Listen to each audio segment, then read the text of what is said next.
home again in Indiana. It just seems that I can't see that same old. Welcome back to Indiana, everybody.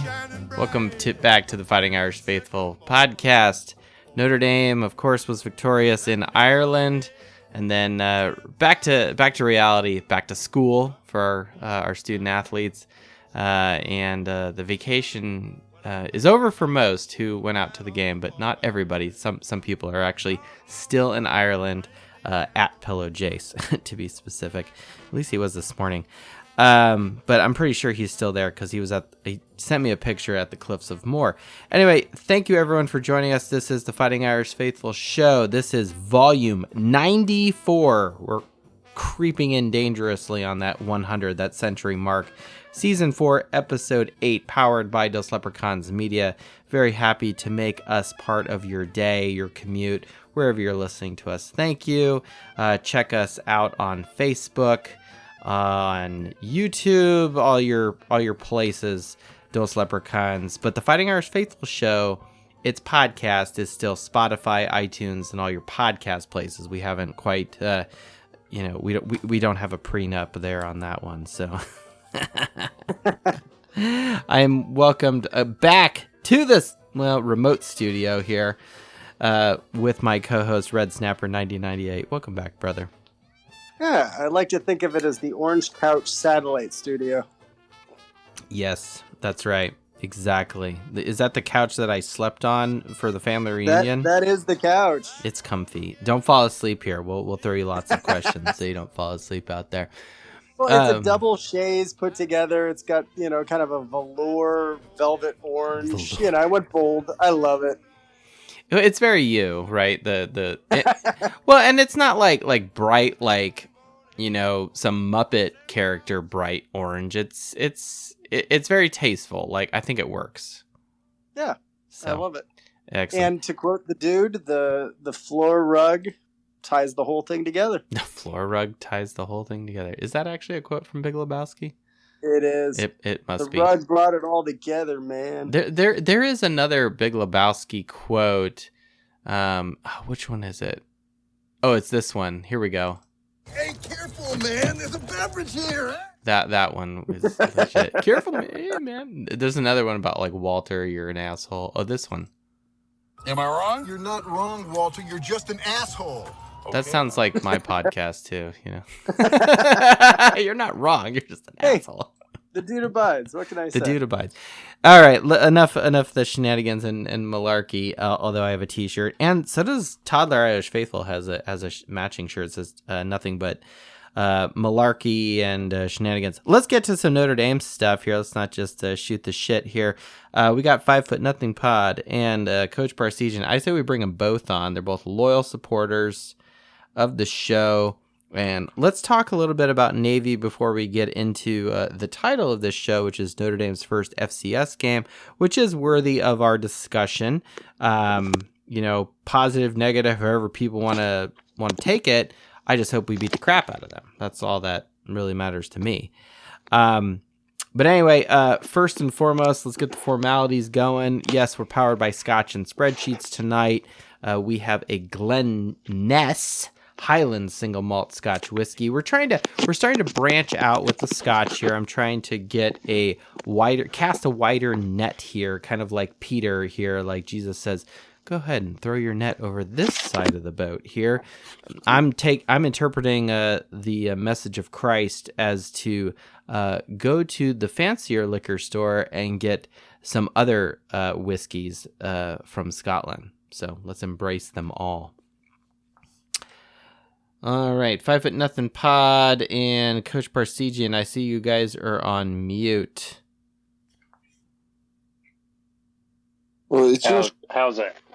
I knew that was gonna happen. You're both gonna. Welcome back, both of you. Just someone go. Okay, I'll go. You're out of your element, Donnie. How did we miss that one? No, I wanted to jump on now because I actually have to, as I mentioned, I'll be recording my FCS preview tomorrow night down almost to Mexico. I got to leave like 6 a.m, so I'll be on for a little bit here. Are you gonna have like 7 beers before you at said bar at said hotel where you got hooked up last time? Joe, they're free. Like, you are paying for it in a roundabout way. Me personally, out of I listened to your last show, okay, and yes, we had a conversation on the phone, right? Oh, yeah. I'm saying, I'll, forget the 5 for nothing. Michael Palkovic not paying a cent for those beers, not even on a roundabout way. Okay, Chris maybe Farmer, your employer kind of is with your room and board. Okay. It's a business. It's so funny. I was in a meeting at work today. Legit meeting with one of our suppliers. We got some new parts and stuff. We're getting up. So legit meeting. But then like some of the guys in the purchasing team, I swear they have more fun. But they're like, "Hey, yeah, are you going?" And they're like, "Hey, you should come too." I'm like, "Dude, there's no way I can convince my boss to go to Arizona with you guys and." Visit the supplier and do this. Like, don't get me wrong, it's a great supplier, it's good business, it's important for the company, but I don't know if I can convince myself, not much less my manager, forget the doc, for a minute here, that it's even remotely possible to do this. And Coach Parsegian must be microwaving popcorn. That's exactly what I was going to ask. It's just... all the beeping, no, I'm getting the oven started. What, you got like Totino's or something? No, Hot fish pockets. sticks. What, fish sticks? Tonight. Yes. On a Tuesday. Look at you. Yes. You're supposed to keep the fish sticks on pause for Friday. But I'm not Catholic. It doesn't matter. That's still what you should do. All right. You're listening to this podcast. That's fine. That's fine. Presbyterians were once Catholic. It's okay. I'm here to be your conscience. It's fine. And this is a Notre Dame football podcast, so I would argue it's also a Catholic podcast. Yay! Look, you do you. All right. I'm just here to say, consider this. Hey, he could be, heating up the fish sticks for Fish Taco Tuesday. So. Oh. Well, Coach, what time zone are you in? Central. Okay, so I'm just wondering what time of the night you guys are clearly closer to each other. Yes, we're both. It's almost 9 o'clock here. Oh my gosh! All right, I'm going to steer the podcast closer to. Let's recap a little bit of Navy versus Notre Dame. Okay, Notre Dame clearly wins.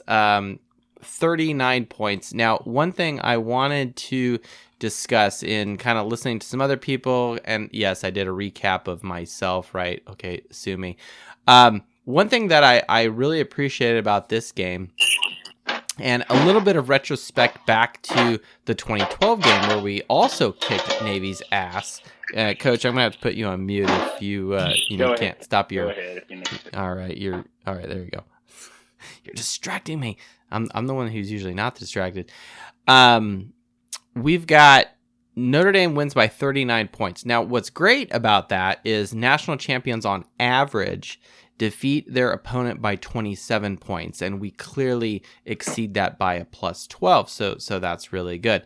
And no, I haven't broken this down by quote good teams versus great teams versus FCS teams or non-Power 5 teams, right?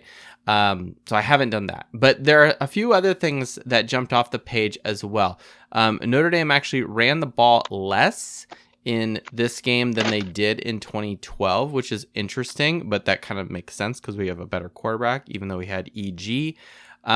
We ran the ball less, 191 yards versus 293 in 2012. Passing yards far, far and above 253 versus 197 in 2012.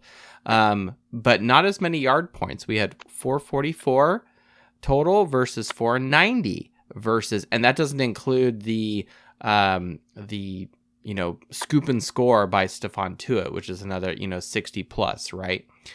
Notre Dame had there was 0 turnover margin in this game, so we're a flat even because we didn't get any turnovers from Navy. They were much more disciplined than they were in 2012. In 2012, they had 4, which hey, hooray for us, or maybe that's just the goodness and the juju that was coming from Manti Te'o that year. One thing also, our yards per point was still also not as good as it was in 2012. It was 10.6 on Saturday versus 9.8. National champions, 11.8. But what's really great is our rushing attempts per touchdown. We had 16, just about that national champion average. But get a load of this shit. Passing attempts per touchdown. So Hartman had obviously he threw 4 passing touchdowns. And 2, I think 1 or 2 passes were thrown by Angeli. But Notre Dame as a team, our passing attempts to touchdown ratio was 6. National champions are 12. So half of that, which is fan-frickin-tastic. Now the last thing, and then I'll throw it over to my co-host here, whoever wants to jump on. The last thing I wanted to talk about was the scoring drives, okay? Notre Dame was 6 out of 8 of all our scoring drives. Only one, well, really technically 2, were not successful for points. One was that missed field goal, and the other one was the end of the game. But on our first 5 drives in a row, we scored touchdowns on all of them. Versus in 2012, our first 3 possessions resulted in touchdowns. We were successful on 75% of all of our drives, resulting in points. In 2012, it was 70%. So a little better. And I think that's something we're really going to pay attention to as the season goes on. How successful are you on drives? We had 0 punts. That's what that means, right? We did punt in 2012, right? So I go back and I look at this, and then furthermore, if you could jump over to Navy here, they were 1 out of 8. They just had that field goal late in the game, but nothing else earlier. So really, really good for the Irish, really, really positive way to start the game, and just no frantic, no panic, just, and I have to give the toast tonight. We'll do it right now.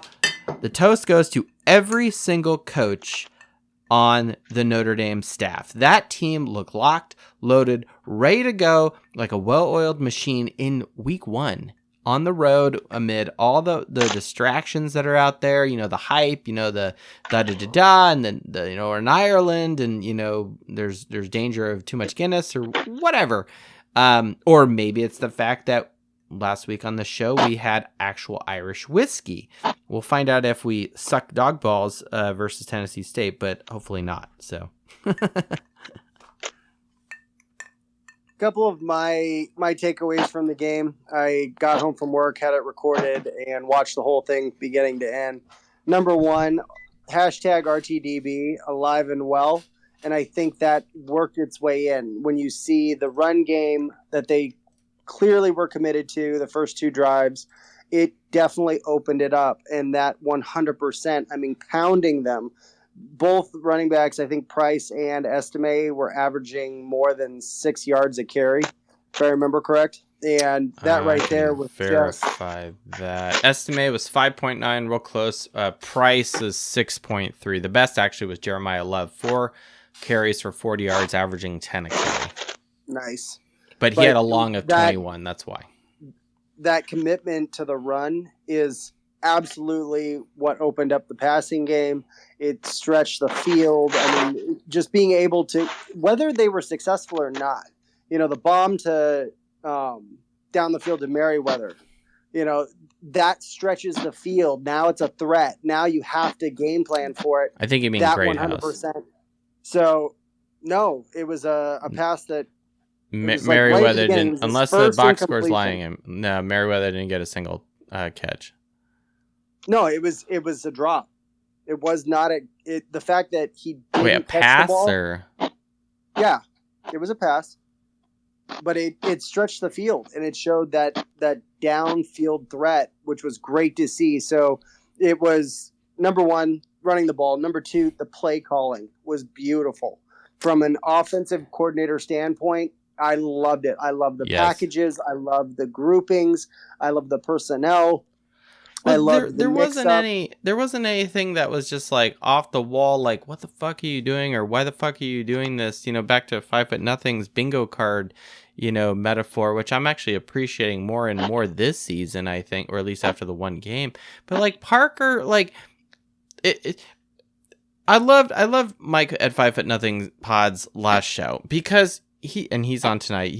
We'll let you jump on and comment on this. I love the metaphor you use. This is like you went out to a nice meal with family, friends, whatever. It was a nice meal. You put your order in. Like there was nothing eventful, nothing bad happened, and like so therefore you don't have really anything negative to say because it went exactly the way it's supposed to. We're playing Navy. We have superior talent. We basically know what they're gonna do, despite the fact they have a new coach, right? And inferior talent and some of these other things. They're going to run triple option, right? But we have superior players. We have a better quarterback. We have a better coach. And yeah, we should kick the piss out of them. And we did. And I don't feel bad about that. No. And I loved just the normalcy of it. It seemed like a regular game at South Bend. It seemed like, maybe not South Bend because these people were probably maybe standing in the stands, but... yeah, probably. Yeah, that's right. Yeah, it'd be interesting. I mean, clearly there'll be a quote unquote letdown a little bit going into the next game, but I also think that like not to be unkind or unfair to our fans, like because I do think for the big games like Clemson last year, or even USC 2 years ago, it's my hope that in Ohio State this year and USC this year, the big games at home that really matter, there's a lot of eyeballs watching the game, whatever, however you want to describe it, that for the big games, and I think Adam Dowling has made this point.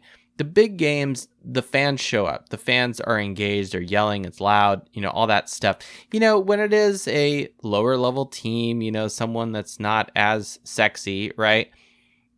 Sure, okay, people are maybe a little bit more rocked to sleep and a little less engaged. Now, in my opinion, that's silly.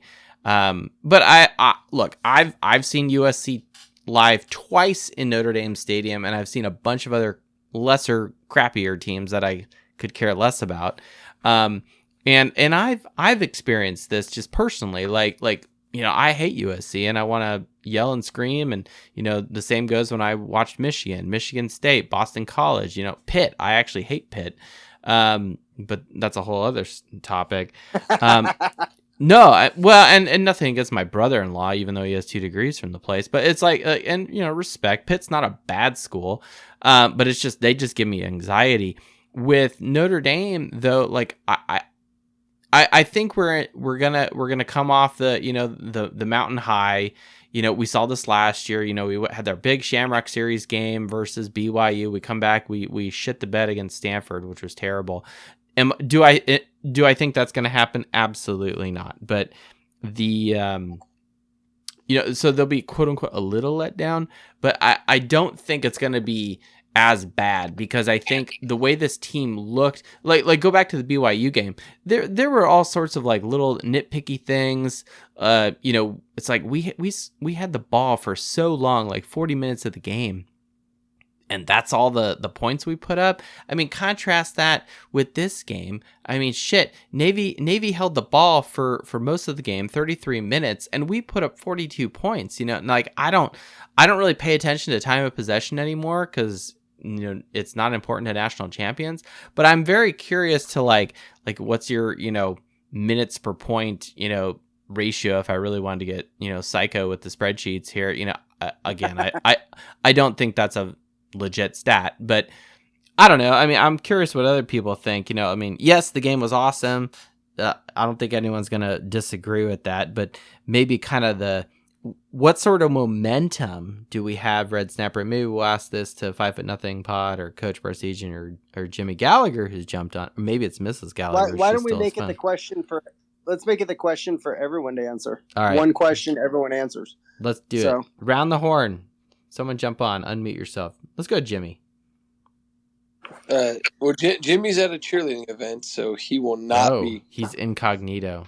He'll have to text it to you, and then you can transcript him. Jimmy, send a text. Quick, go.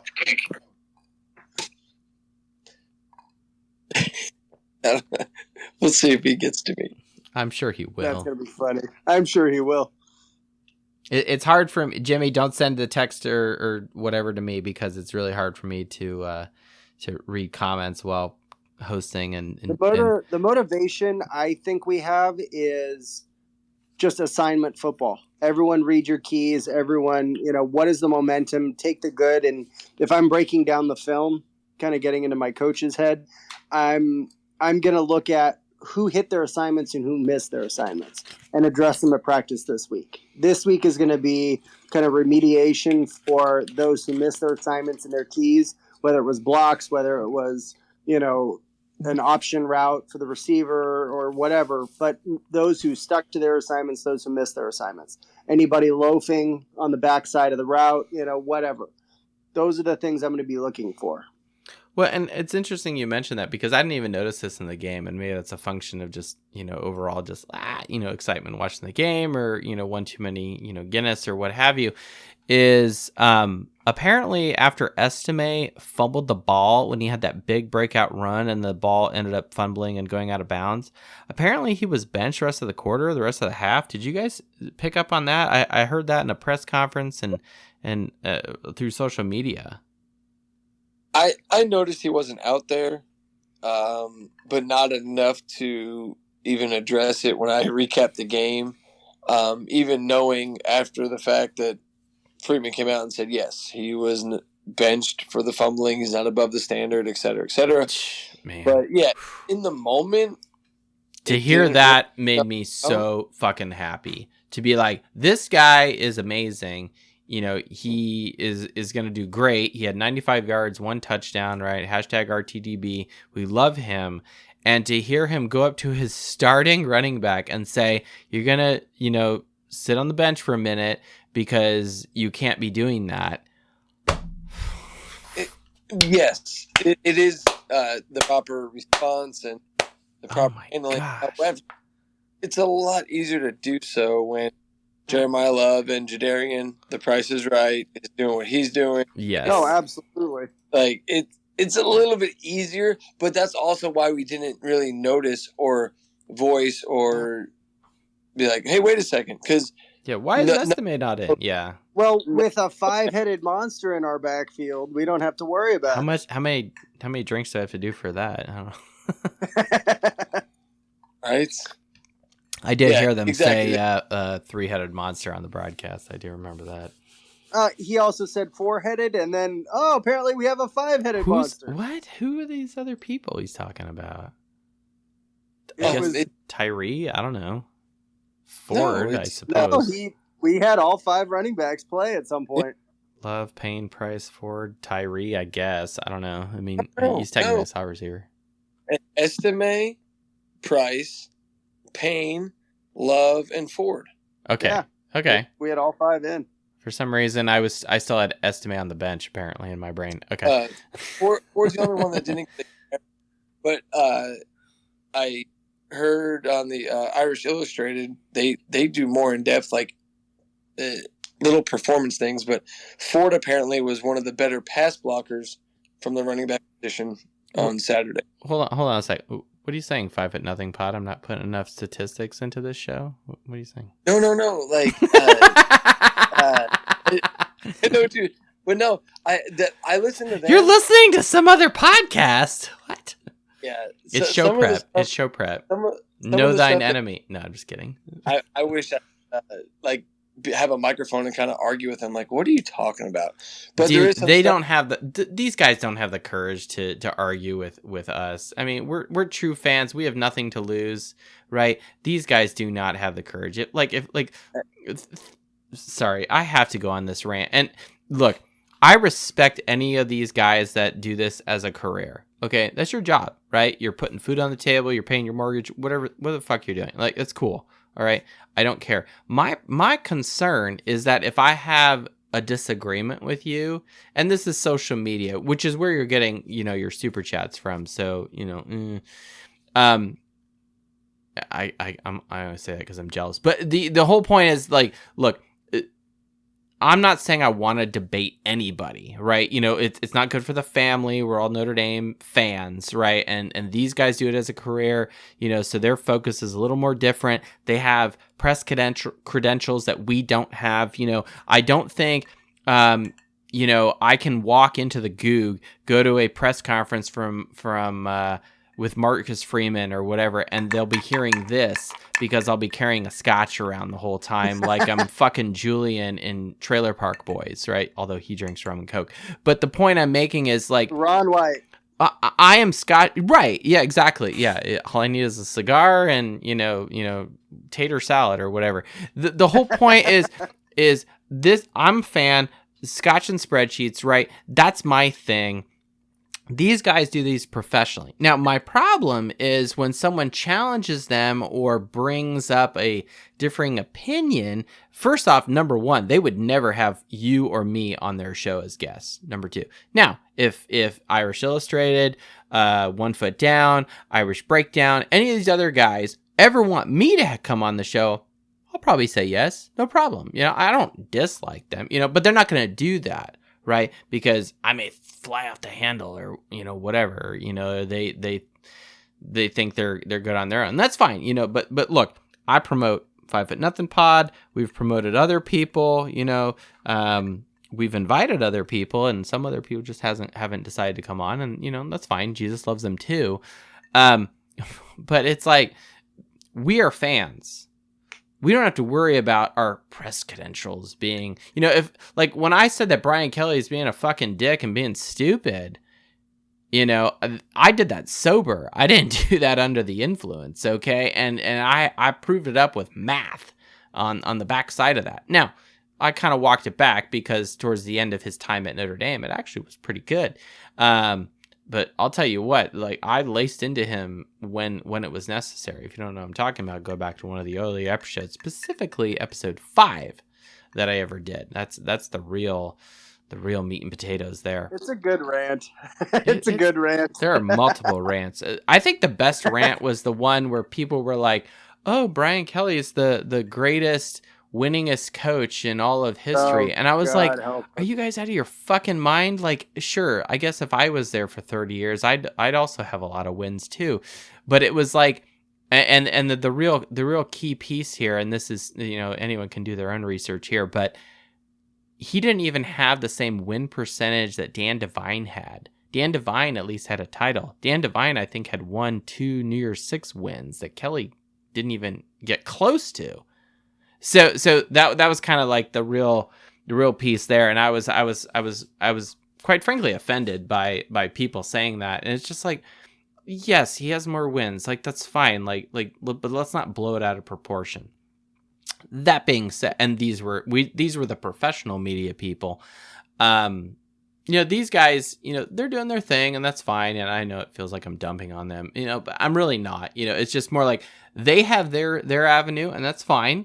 And I have mine. But here's the thing. Both of us are linked on ndnation.com. So, now you may have to dig through me tomorrow morning. If you're on ND Nation, you'll see me. I'll be on there, hopefully. I don't know. Wow, I start going on a rant, and we got like 4 other people that jumped on. Dope. My bad. I didn't mean to say. No, this is how this. This is is what makes this show great.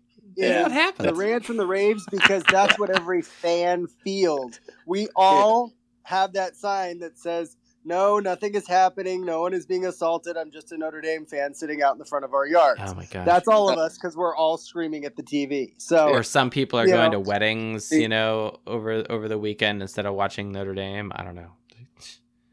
Now, if you got married, that's a different story, right? Kev, respect, congratulations to Kev, second Twitter shout out, I guess. I don't know. But the only thing I was like getting at it, everything you said, Joe, is accurate. The access that those guys get just allows, there's a few pieces of information that we wouldn't otherwise have. But when it comes to facts, I like those guys for that. When it comes to opinion, I feel like it gets very skewed. Like you said, Brian Kelly's the winningest coach, but except that he won nothing that matters. So I mean, if I had the same, like it's a math problem, right? It's a time thing, right? Like if I had as much time, quote unquote, to devote to this podcast or looking at the data in the spreadsheets, quite frankly, no disrespect to you guys, but I'd probably in the fucking sports book of the local casino here. I desperately mean that because, and not to go too much on a rant here, but like I threw my knowledge of what I kind of throw out at you guys and applied it to my what was it? We had a bowl pick'em at the end of the year. So at the beginning of the year, everything's a little, foggy. But at the end of the year, the stats kind of start, making their way out, and you start learning some things about and some trends, right? About how teams win games. And I was very neutral. I was very unbiased, and whatever the math and the data came out with the algorithm is what happened. And over 60% of all my picks were right. And I'll tell you what, you go into any casino and you have 60% odds on any game, you go all in. Just saying. That because you have the advantage over the house there. Now, I don't do that. I have a different career. It is a little math-based. And that's fine. I actually love my job. I'm not here to complain. Let's move on. I feel like I'm just I was going to ranty. steer it back to the motivation going into this week. Let's get back to that. Yeah. After Notre Dame's large win, because it is a large win, 39 points. I want to hear from 5-0 Pod and Coach Barsegian. And let's jump through everybody. I see Brandon Fry. I see ND Fanatics, Jason Lynch. By all means, let's go real quick through everybody here. Your reaction, what's the big takeaway from the Navy game? The motivation, to answer the motivation question, the motivation point this weekend is it's just clean football. Like we just, I don't think it should be anything. This is a very much do your job and you'll win by 40 type of game, right? And just don't try to get cute. Don't try to get just like I was saying, assignment football. Yeah, exactly. And as far as Navy, something else I had heard, I saw on Twitter and heard on a podcast that Hartman should have been pulled sooner. You got to pull Hartman sooner. You got to get in jelly reps. Timeout. That was Hartman's first game ever in a Notre Dame uniform. Mm-hmm.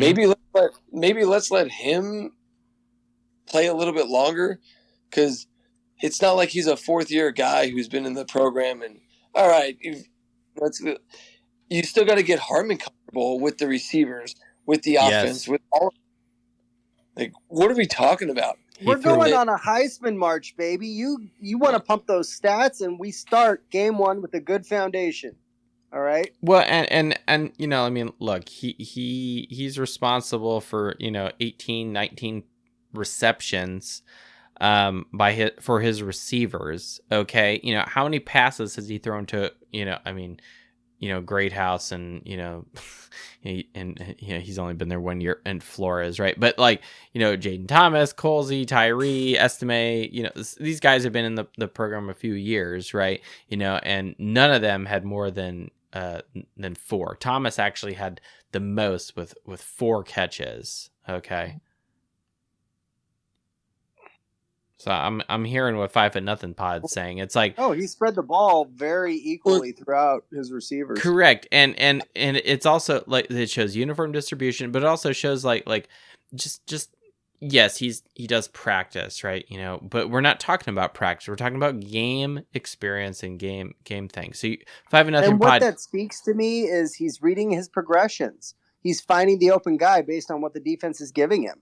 To get through his progressions, one of the biggest things that we have lacked as a quarterback skill for the past couple of seasons is reading your progressions and reading the defense. And that, to me, was literally jumping off the screen last weekend. Here's one thing I want to say. I'm going to throw it back to 5-0 Pod and get on with the question. But you teed me up here. You're talking about going through progressions. Hartman, was 19 of 23. Okay, so 4 incomplete passes. How many of those were quote unquote thrown out of bounds? Furthermore, okay, how many rushing yards or even rushing attempts did he have? 0. That is the contrast with Hartman versus any other quarterback we have had since probably the departure of Jimmy Clausen. I will go back that far. There were two plays that stood out to me that show how different he is. The one was the second touchdown to Greathouse, where I said on my show, I'm like, you're not convincing me otherwise. 100%. Book and Buckner are running that football for as far as. I thought that. I saw that and I was like, "Oh, we're gonna see him scramble, run out of bounds," and all of a sudden he chucks it right as he gets to the line of scrimmage, and I'm like, "Holy fuck!" He just threw a touchdown instead. Yeah, because when he got to the top of his drop back, there was a Navy defender kind of coming right at him, so he had to step up. Yes, and that's fine, but the fact that he kept looking for that receiver was huge. And then the other play, which I referenced also, you might remember, he did a full pump fake. I mean, the whole throwing motion all the way. Oh, held the ball. I was impressed by that. But I was impressed by that too. But I was more impressed, not like it gets all in the same, but like he literally mid-throw was like, uh-oh, that's not going to work. I can't throw that football.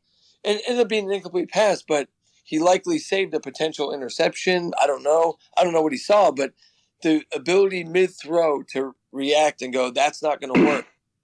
Those two plays exemplify everything that our quarterbacks have not been in the last how many years.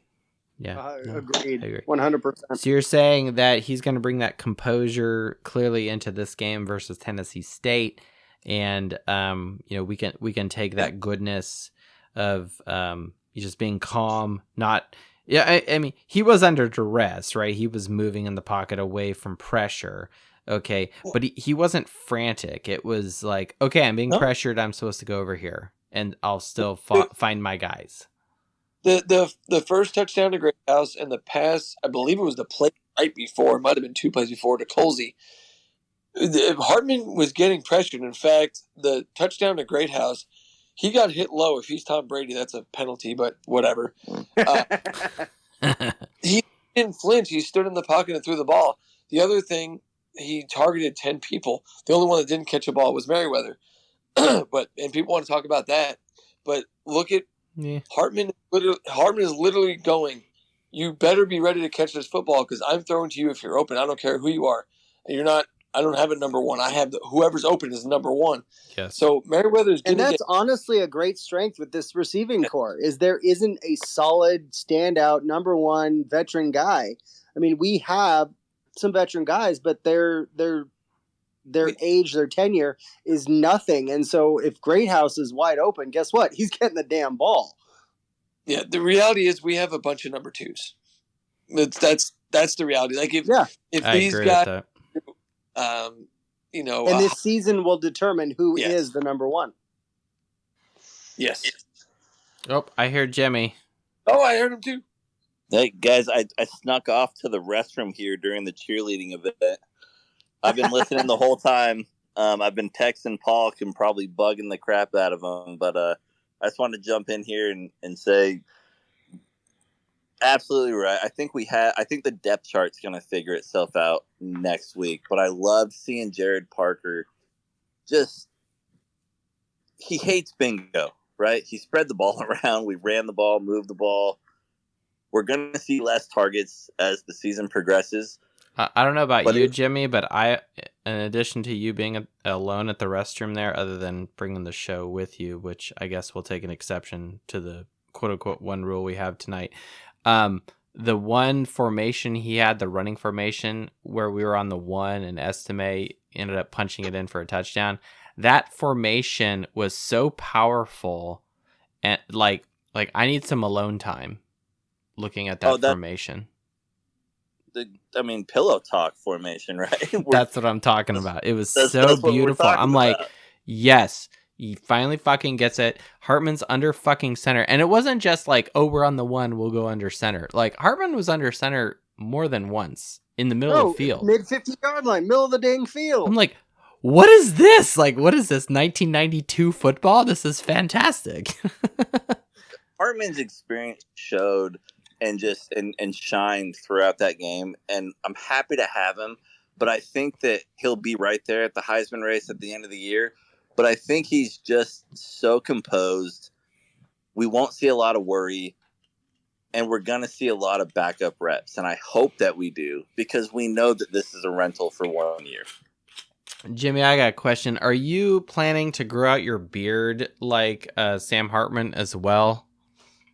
Like I am? I'm trying, but I feel like he's got the whole Notre Dame faithful behind him, and I just don't. Mine's getting gray. You got the whole Fighting Irish Faithful podcast behind you, man. What are you talking about? Hartman's got to be, 30 by now? So.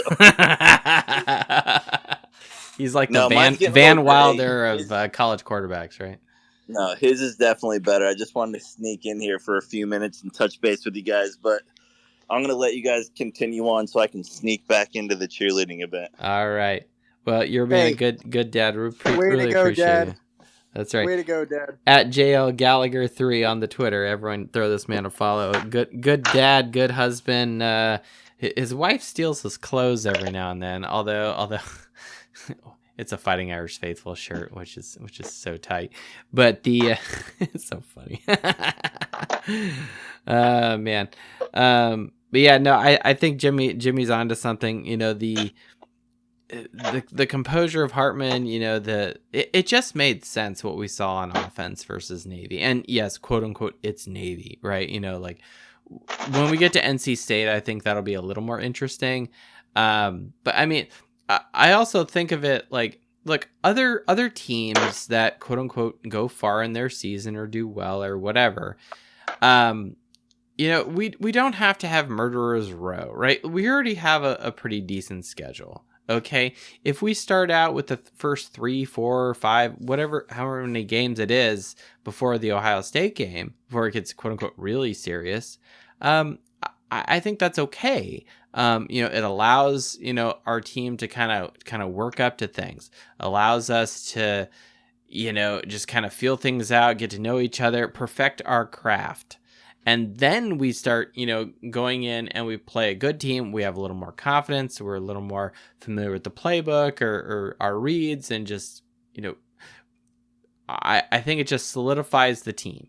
And you know, time will tell whether the way the schedule is worked out this year is, and I mean, let's face it, these schedules are worked out years in advance, right? So, you know, we didn't know we would have Sam Hartman, you know, 3 years ago, probably, whenever this schedule was put together, right? So I think that's a fortunate thing for this team, this halfway decent, you know, and very young receiving core that we have. And then it's so great that we have, I mean, any one of these guys can be a breakout, you know, from Colsey to Greathouse to Thomas. I'd love to see different breakouts in different games, because, okay, you're going to be watching film. You're going to try to key in on somebody. You know, you're going to bracket Greathouse every once in a while, you know, and then it's going to leave Colsey open. It's going to leave Thomas open. Yep. Hopefully, you know, Merriweather catches a ball, you know, those kinds of things. I think it's going to become, if we're going to have a 5-headed monster in the backfield, we might as well have a 5-headed monster, you know. No, I don't think you're wrong at all, Red Snapper. All right, let's jump over to Coach Barsigian. Coach, what is one of your takeaways? What do you think from the this motivation game? should be going into this week? Well, I think this week will be a heck of a lot more of the same that we saw this past Saturday. It's an FCS school.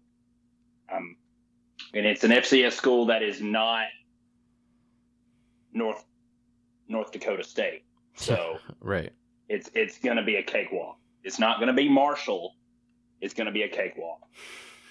But I hate it. I wish they wouldn't play this stupid game, but I'm not in charge of the schedule. So yeah, I have a comments about kind of the macro view of this game later in the show.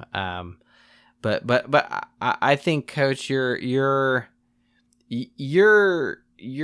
concern or distaste, what have you, is like, okay, this is kind of the last feather we had in the hat. You know, at one point it was no Jumbotron and no turf, you know, and we had natural grass and, you know, paper tickets still, right?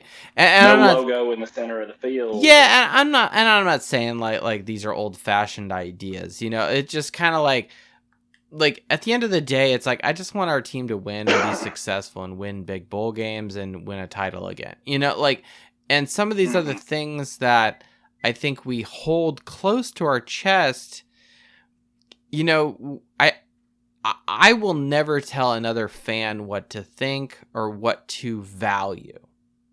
What I value is comparing Notre Dame to national champions, which unfortunately over the last many years has been very unkind to ourselves. Now, that being said, I also will take a perspective look at what other national champions are doing and say, all right, I guess, you know, I guess they all have Nike, which I guess we screwed the pooch on that one. But but that aside, you know, some of these other things do happen, you know, and including the FCS school thing. Now, does that justify it? Does that make it okay?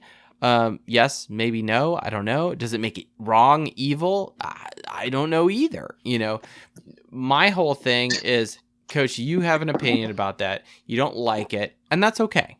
That's perfectly fine. You guys mind if I jump in for 1 second again? Okay. Go for it. Sorry, I snuck away again. I was listening to this part and What are you getting? I just wanted Nachos to at the snack? Do they have a snack bar at the cheerleading event? no, but they have an exit door on the left side of the stadium. We're all just glad you brought the podcast to the bathroom. I was listening and I wanted to respond to what Coach was saying there. I posted something yesterday and I was of the same belief. I didn't like the FCS decision. I didn't like the opponent. And a lot of my decision making on that was due to a lack of research. And then I got told a lot yesterday about the opponent, about why we're doing it.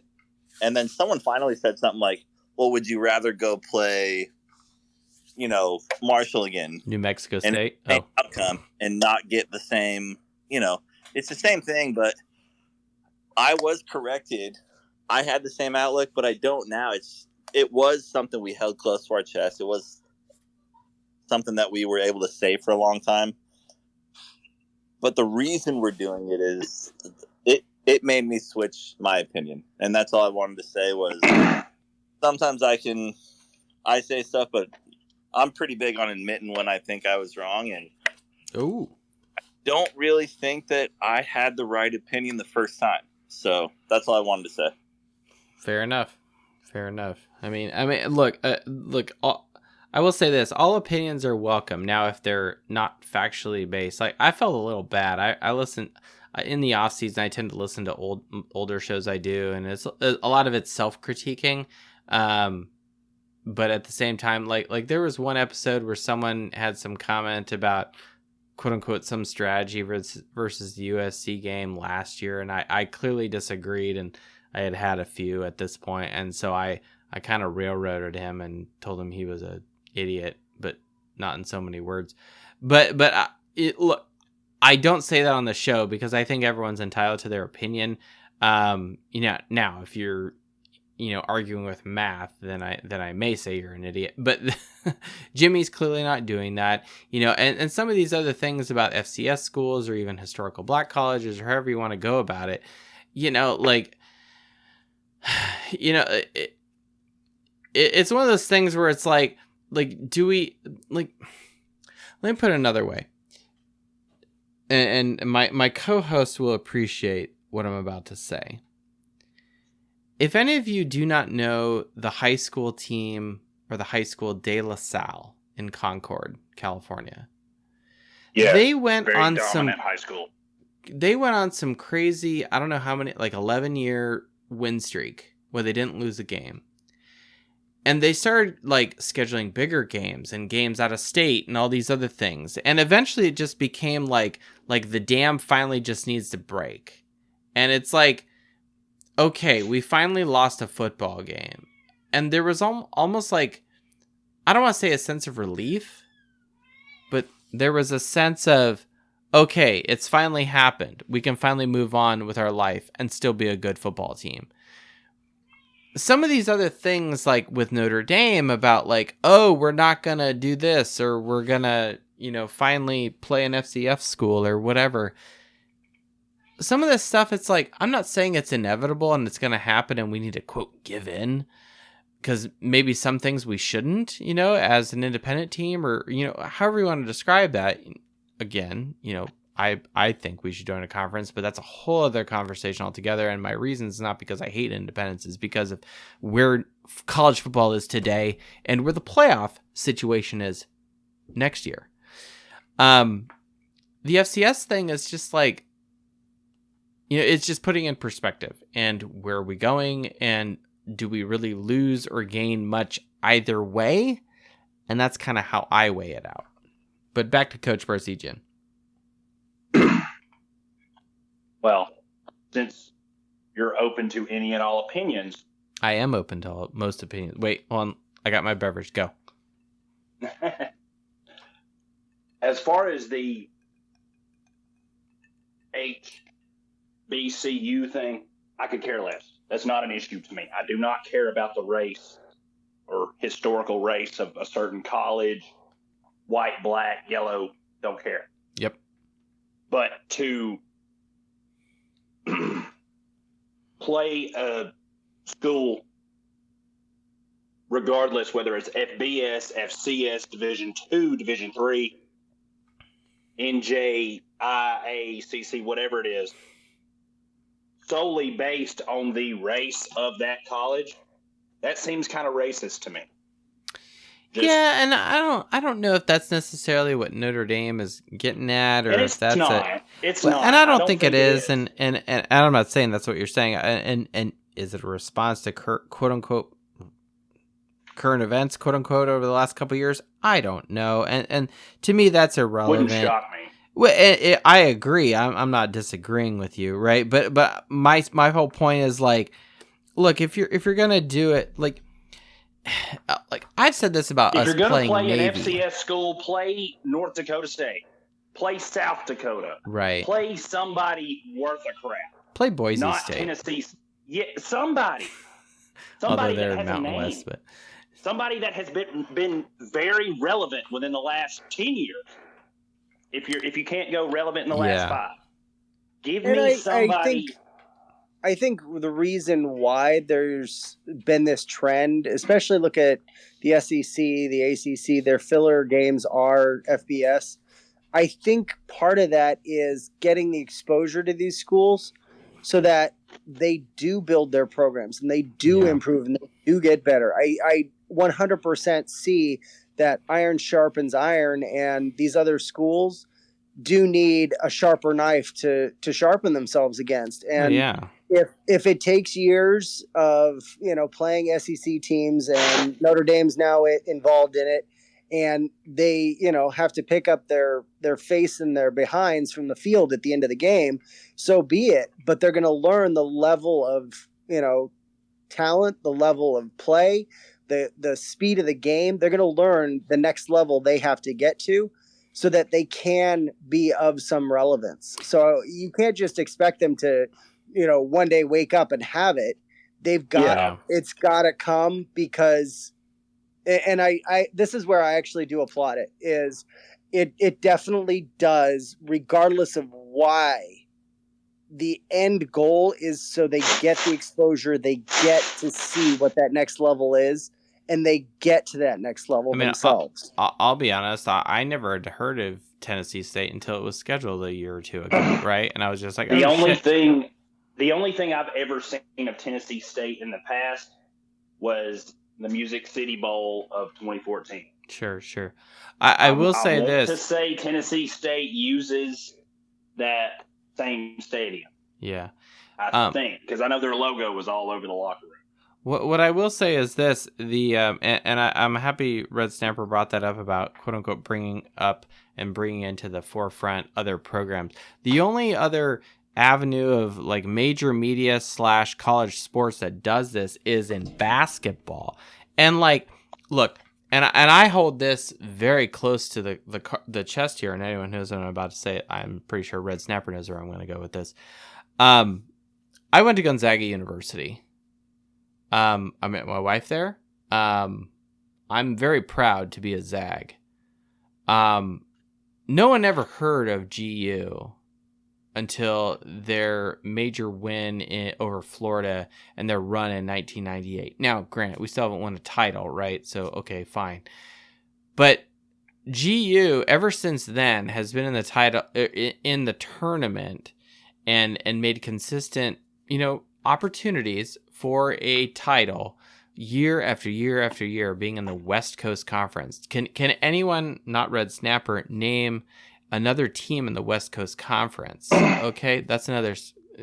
You don't have to answer. I'm just saying. The point is, when you go to a big stage and you play other teams. Now, Grant, you have to win to really like make a name for yourself, right? The other team that's done this is Butler. Okay, where back to back they went to the title game. Okay, people know who Butler is now. All right. Well, I mean, I live in Indiana and Indianapolis, greater proper, right? So my point is those are two examples. Now, Grant, that's basketball. And there's a college football podcast. But my point is, when you get to that level and you get to some, exposure, with other big teams, and, and by no means am I saying that I want Tennessee State to be successful. Absolutely not. I want us to crush them by, 38 points minimum. Okay. Because that's what national champions do against lower level teams. My whole thing is, look, if we're gonna play an FCS team, like, okay, fine, like big deal. This happens every year, and is there really that much of a difference if we play a quote FCS team versus a non-Power 5 team? Is there really a big difference for Notre Dame, who has a talent ranking 24/7 Sports composite average over the last 4 years, okay, being far superior to their opponent and being 11.5. Okay, I had to actually look up, I went and actually did this because there's very, very little stats I can look up for Tennessee State, all right? Granted, they haven't played a game this year, but the source I usually go to, Tennessee State's not listed. So I can't look up their, how were they in total defense, last year. And so, like, no, fuck that. Like, I can't do that. But I can look up that their 4-year recruiting average over the last 4 years is ranked 173rd. Not good. Notre Dame's 11.5. Like, we thought Navy was bad, right? This is 173.3. Okay. So now back to Coach Parseghian and his comments about maybe why he doesn't quote like it. It may be because it makes garbage football. It's not entertaining. It's not competitive. We're buying a win. It feels more like charity. However you want to describe it. Okay, it's not interesting football, which is why we also criticize Michigan, Alabama, and some of these other teams that play, Bethane Cookman and Furman and Citadel, right? But shit, we played Navy last week. All right, we don't have to play them. We do from historical and because, when in doubt, tradition at Notre Dame, that's fine. But, we've played Bowling Green. We're playing, who are we playing next week? I mean, I guess we got NC State and Western Michigan, Central Michigan. Like, it's bad. I don't even know who we're playing coming down the pipe here, right? That are not ACC schools.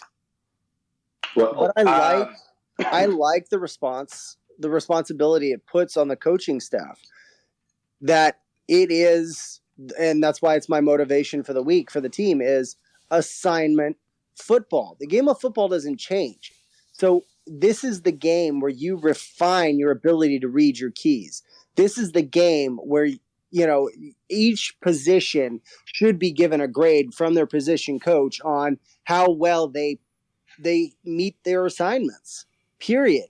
Yeah. For every series, for every down, that is the goal for this week. Because and honestly, I'm going to say it from experience, we've played some trash high schools on our way before we played Concord de La Salle, after we played Concord de La Salle, after we lost to de La Salle, we didn't lose another game. And the reason is because we did play teams after them that we're trash talent, but it got us back to the basics of reading our keys and knowing our assignments. And that regrouping is where we galvanized, knowing this is my job.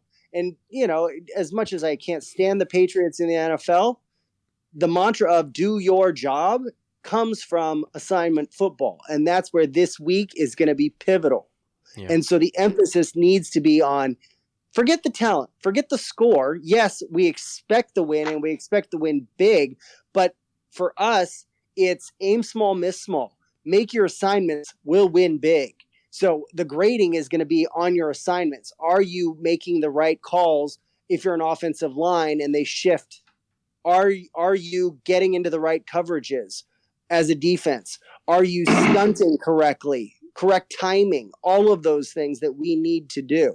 Those are the things that this week is going to be pivotal if we want to make a run, if we're going to be ready for Ohio State in 3 weeks. Red Snapper, are you saying this is kind of more like an ego check thing? Like, okay, everyone knows logically and in the back of their mind that we are, quote, a better team than Tennessee State. But is this an ego check thing where it's like, you're not here to flaunt your ego and to just puff out your chest and be like, oh, we're Notre Dame, we're hot shit, and we've got great talent, and you're, quite frankly, do not have good talent. Is this more of like an ego check thing where it's just like, this is where the coaches just need to, hold their players accountable to the Notre Dame standard? To the Notre Dame standard, but just playing football in general. I mean, you think of just the basics of football. The perfect offensive play should score every time. A run? Oh. The perfect defensive play is a tackle for a loss or a sack. Where are we going with this? Like 24 blast? Like where are we going? But the point is that if everybody 5-minute break, we'll be right back. Then we should be blowing them out. We should be able to run a counter run with Estime that breaks for 40 yards. We should be able to, play action pass, backside post for a touchdown. Those are the things that are going to happen as long as everyone is reading their keys, making their assignments, and doing them correctly. I'm curious what our yards per point will be this game here. I've never looked historically at what Notre Dame's yards per point. Like, what's our best yards per point game? It was definitely under 10, like 9 point something. I know in the Wisconsin game it was really good, but that's not because the offense was so great in Wisconsin a couple years ago. Is because our defense got stupid, right? Well, I didn't mean to open an entire can of worms. No, it's okay. Look, Coach, this is how the show goes, and wherever it goes, and quite frankly, like a lot of people are thinking about this stuff. They're like, why are we playing Tennessee State? Is this just like some PR stunt by Notre Dame? And, we're trying to appear to be a nice place, or, however you want to describe it. Like, everyone is thinking this, right? We have the balls on this podcast to actually call it out, right? Look, Notre Dame, we're playing a historical black college, right? That's great. Wow, Notre Dame's first FCS game is against an HBC. Wonderful. Who cares? This happens all the time with other schools, right? I never even knew what a historical black college until one of my classmates from high school said that he was going to Howard. I'm like, where the hell is that? And he's like, it's a historical black college. I'm like, huh? And I'm like, wait, what? And I had to do some research, and so I was just quiet and listened. But it's like, okay, that's happening. Fine. Whatever. And so then when I met another person later in life, and he's like, oh yeah, I went to Morehouse College. I'm like, oh, okay. I know what that is. And then, I think I had mentioned this before, probably at the beginning of 2 years ago. When we opened up against Florida State, do people know that, Bobby Bowden coached at Furman for many, many years? Right? That's not a historical black college. I'm just saying, look, this is not an uncommon thing, and maybe it's just Notre Dame's finally their fan base, or just okay, we're playing an FCS team. Who cares? That's kind of really where I'm going with this. I don't care. I don't I care. appreciate the can of worms. The can of worms gets the topic that's on all of our mind, just like you said. Get it out there. Out Who into the cares? open. Fine. It's not an issue anymore. We finally did it. Great. Move on. Let's actually go beat a team that fucking matters. Okay? Well, And that's again, where the coaching staff for this week is pivotal. How good are our coaches focusing this team on assignment football? well, here's part of, other than just tradition aspect, this is the primary part why I don't like it. Appalachian State, 07. Louisiana Monroe, 07. North Dakota State in general. When's the last time they lost to a FBS opponent? Question marks. I have no idea. I don't know. I'd have to look that up. Exactly my point. That's why it concerns me. Because Notre Dame has that habit. You think Tulsa in 2010, Marshall last year, Notre Dame has that habit. Hold on a second. Stubbing their toe against Coach, an can I inferior interrupt real quick? With all due respect, and you're not wrong, right? We have shit the bed against teams that we should have beaten, we didn't. You know, I was at the Tulsa game, right? Dane Chris was our quarterback. He was totally peeing down the leg. That was the game he got injured, and Reese came in. It was so bad. Okay, I was in the stands listening to Tulsa fans shout "Golden Hurricane" behind me, and it was terrible. Okay, and then the Marshall game, I was at that game too. So you're striking chords. So good show prep here. And ND Fanatics, I see you raising your hand. We'll get to you real quick. Let me make this point, and then we'll throw it over to you. I was at both those games, and the difference is number one, head coach. Well, okay, not Marcus Freeman. He was there last year, but it was first year, right? But look at the quarterback, right? You had Pine last year / Buckner. You know, neither of them are starting at their respective schools that they transferred to, and I'm not right? saying I'm worried this year. No, and I'm not saying you are either. You know, I'm just saying like you're bringing up a situation which is near and dear to our hearts, and why we're so fucking pissed when we lose to a Tulsa or a Marshall, right? Like, anyone who wants to know my opinion about the Marshall game, shit, go back to that podcast, right? You know, like that was the catalyst for me finally watching Top Gun 2. Like, let's go that, you know, the doc threw a whole distraction play at me and said, hey, let's watch Top Gun 2 because I know you're in some weird psycho space right now, because she sees the bottle of Jameson going down and down and down. And she's like, let's, and not that like anything bad is happening with that. Before you get alcohol poisoning, let's watch this. Yeah, you know, she's doing her job as my spouse. There's a reason why you love the doc. She reads you like a book. She's like, I've seen this before. This is not good. Let's do something else. Let's watch Top Gun. We haven't done that yet. Okay, fine.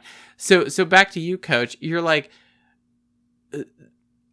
I don't think we're in that same continent. Our coach he benched Estime. He has the balls to basically tell his starting, like this is what Nick Saban did to Jalen Hurts in the national title game. He benched his starting quarterback and put Tua Tagovailoa in, and then they ended up winning the fucking game. Lou Holtz would bench Estime for fumbling the football. Marcus Freeman benched Estime for the quarter, half, whatever it was, because he fumbled the football. Yes, we have Hartman now. We don't have Kelly. We don't have Pine. We don't have Dane Christ. Right? Reese. We don't have Reese either. And let's go back to that. You know, I didn't catch the whole clip. I only saw it out of context. But something about like someone made some comment, you know, whatever, and I saw something from Marcus Freeman saying like Tommy Reese isn't on the team, or he's not coaching anymore, or something to that effect. I'm probably butchering what he said, but look, I think we're at a completely different stratosphere, which is more along the lines of what I think real, and I will say this, real Notre Dame football fans will embrace. People championship mentality. We have the championship people who mentality. demand excellence, people who are not like, oh, did Notre Dame play already? Like, I just have to like hold my breath when I go to mass and on Sunday, and people are like, oh, I guess Notre Dame played. I'm like, who the fuck are you? Like, and I don't say that, to these people, like, to their face, because that's not right. We're there to worship God, right? But it's just like, and people know I do a podcast, but it's just like, man, you're not plugged in. You're not connected. You don't think about this stuff daily or weekly. You just, you're just making small talk, which is fine. It's fine. It's polite. It's nice.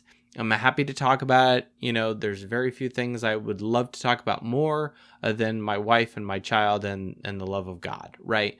Let's get ND Fanatics. I want to get his reaction. Yeah. All right. Yeah. Guys, I'm gonna jump in real quick. I gotta head out. I got a long drive in the morning, but I will listen to the rest after you post it.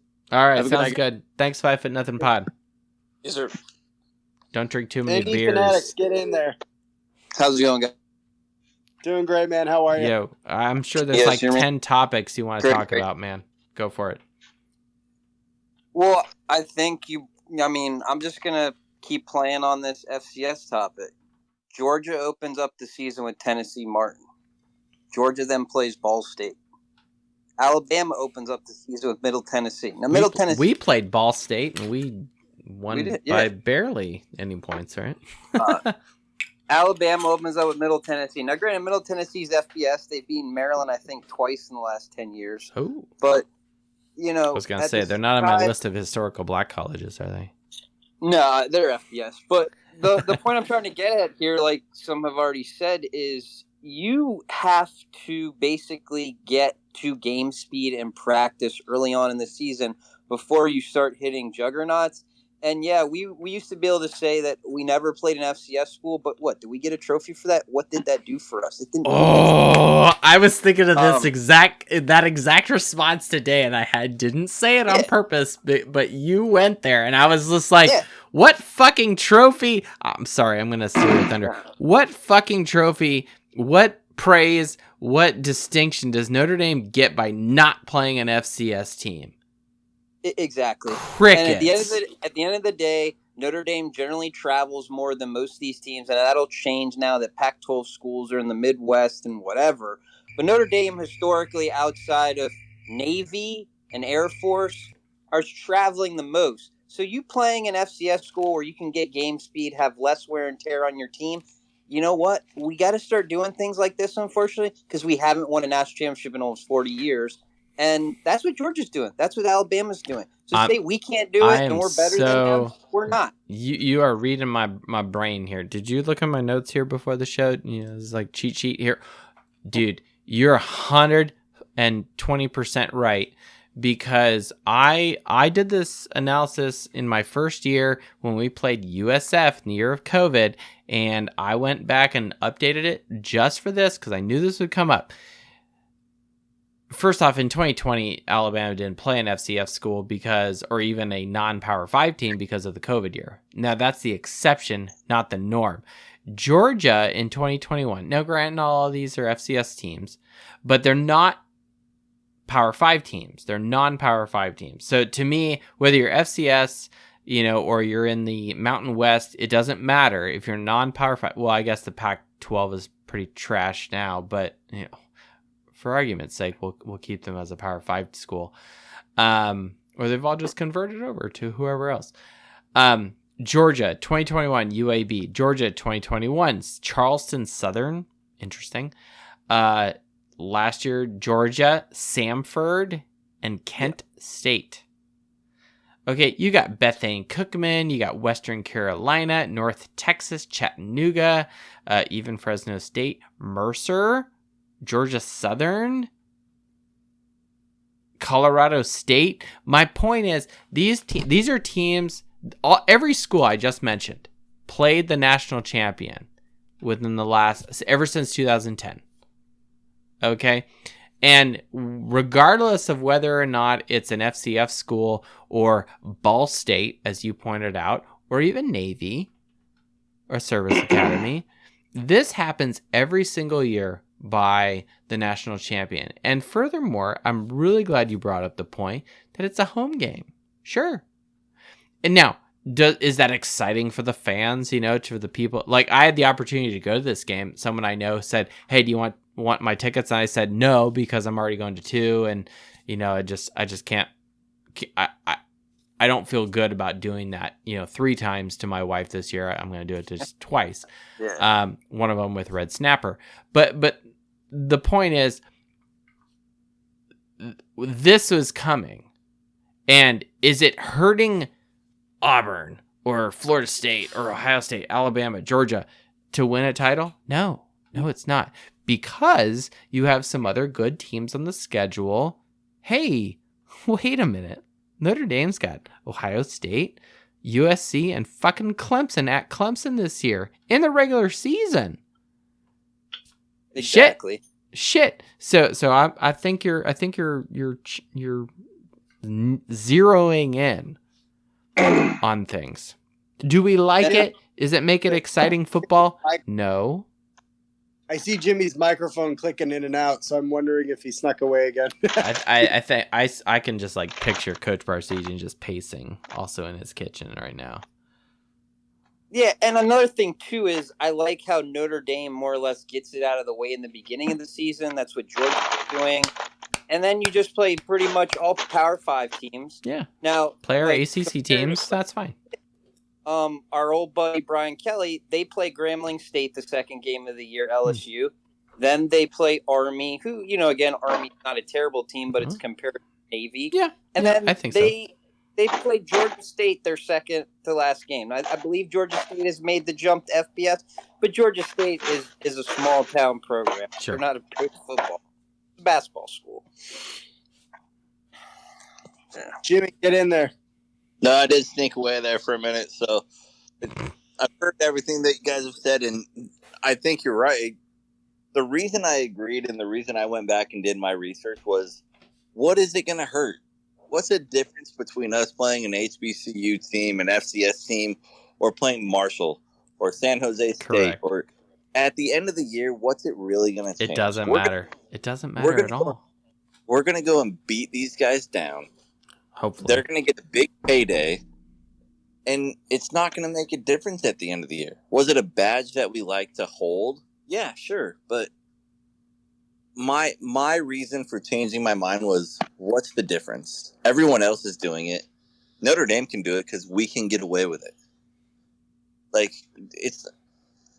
if we go beat... It's not scoring Notre Dame any points. Like, people aren't putting Notre Dame on some pedestal of, like, excellence because, Notre Dame didn't play an FCS school this year, so clearly we have to rank them higher in the playoffs. Like, those conversations don't happen. Yeah, the FCS I have to ask myself, we're not getting are we just using that as a token of, like, pride? And we were, like... Well, sure. And that... But again, I think like the last 5 years of college football, like go back to 2018. Ian Book was still our quarterback, right? It was before COVID. That seems weird, not to be negative, but like my whole point is like in 2018 we would not be having this conversation. In the last 5 years, I think things have changed. Be it NIL, be it the playoff and the new playoff format coming out and some of these other things, right? And now the transfer portal, and now you got players that they don't have to sit out for a year, right? Which is, now Sam Hartman technically under the old rules could have transferred in, right? But some of these other guys, who wanted to transfer in and out, like, they'd have to sit for a year, right? That is no longer the case. So the environment of college football is evolving and changing very, very quickly. And so it's either we're going to be on shoveling coal into the train here, or we're going to be left behind. And the fact that Notre Dame is not necessarily changing their stripes, but is saying, look, is not playing an FCS school really hurting us? The answer is no. We still play good teams. What really matters is winning. And like look at Michigan. Michigan's schedule is dog shit trash. Okay, but as long as they beat their Big Ten schedule and they beat their opponent in quote unquote the game at the end of the year against Ohio State, that gets a lot of eyeballs attracted to them. Now, I want them to lose every single game they play this season because fuck that team. Again, that doesn't happen, right? And you know, Michigan has done halfway decent the last few years. Going forward for Notre Dame, if they are halfway decent and clearly don't lose to games they shouldn't lose and make out very well or, you know, play above the rim against the quote unquote good and hard teams that everyone knows that Clemson's a hard team. USC's got a good roster and a very good coach, despite the fact that they can't play defense over at USC and Caleb Williams, right? You know, and then we got Ohio State, you know, like I feel much more confident going forward against these other quote good teams, and then the cards and the chips will fall where they may with the lower level teams, but you must impose your will against them. You must beat them out. You must do well. You must score 38 points in excess over these teams. You know, I was going to say this later, but since we're talking about it, you know, ever since 2010, you know, the Auburn year when they won the title, the average score of a non-Power 5 team national champion versus, you know, the national champion here, the average score was 48-10. So I'm coming out and saying, look, if Notre Dame does just the average delta of that, a 38 point, you know, 39, 40 point margin, which is basically what we had last week versus Navy, I'm okay with that. That seems on pace statistically with what these other teams have done. If it's in excess of 38 points, I'm happy. Now, am I going to be disappointed? No, I'm going to be happy if we win the game. Do I want it to be a struggle? Of course not. But it is what it is. Consider is that would be a good problem to have if we miss playoffs because our strength of schedule is the thing that things us. And how often has the committee really compared strength of schedule, right? It seems a lot of circular logic. What's your record? Who did you play and how much did you win by? Yeah, they care about, like, did you beat good teams that run your schedule? And now that's a little subjective when you define a quote good team, but at the same time, like, just win, create the argument for strength. Just win. Right just now, win. Let's have the record to get us to the point where they do actually have to create the problem that is strength of schedule, and that only happens when we stack wins. So let's stack the wins, because it's not half a win.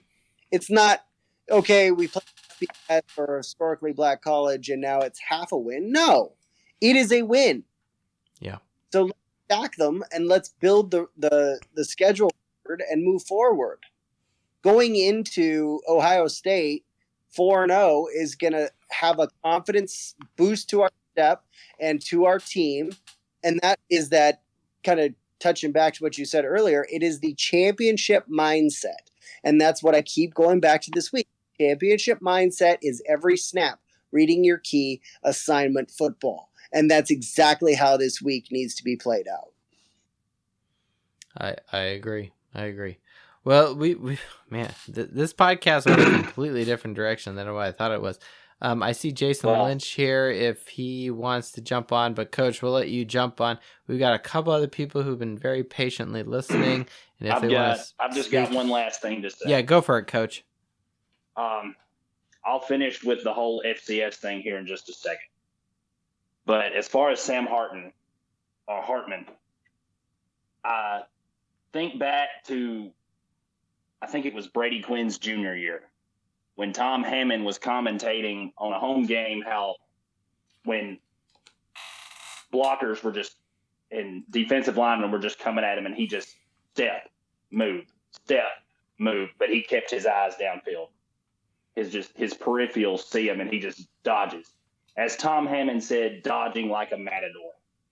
That is Sam Hartman. Yeah. All day. Yeah. But as far as the FCS thing, and this is it, and I will end it with this. The Dodgers don't play the Toledo Mudhens or the Durham Bulls. That's my final thought on that. Do the Yankees do that as well?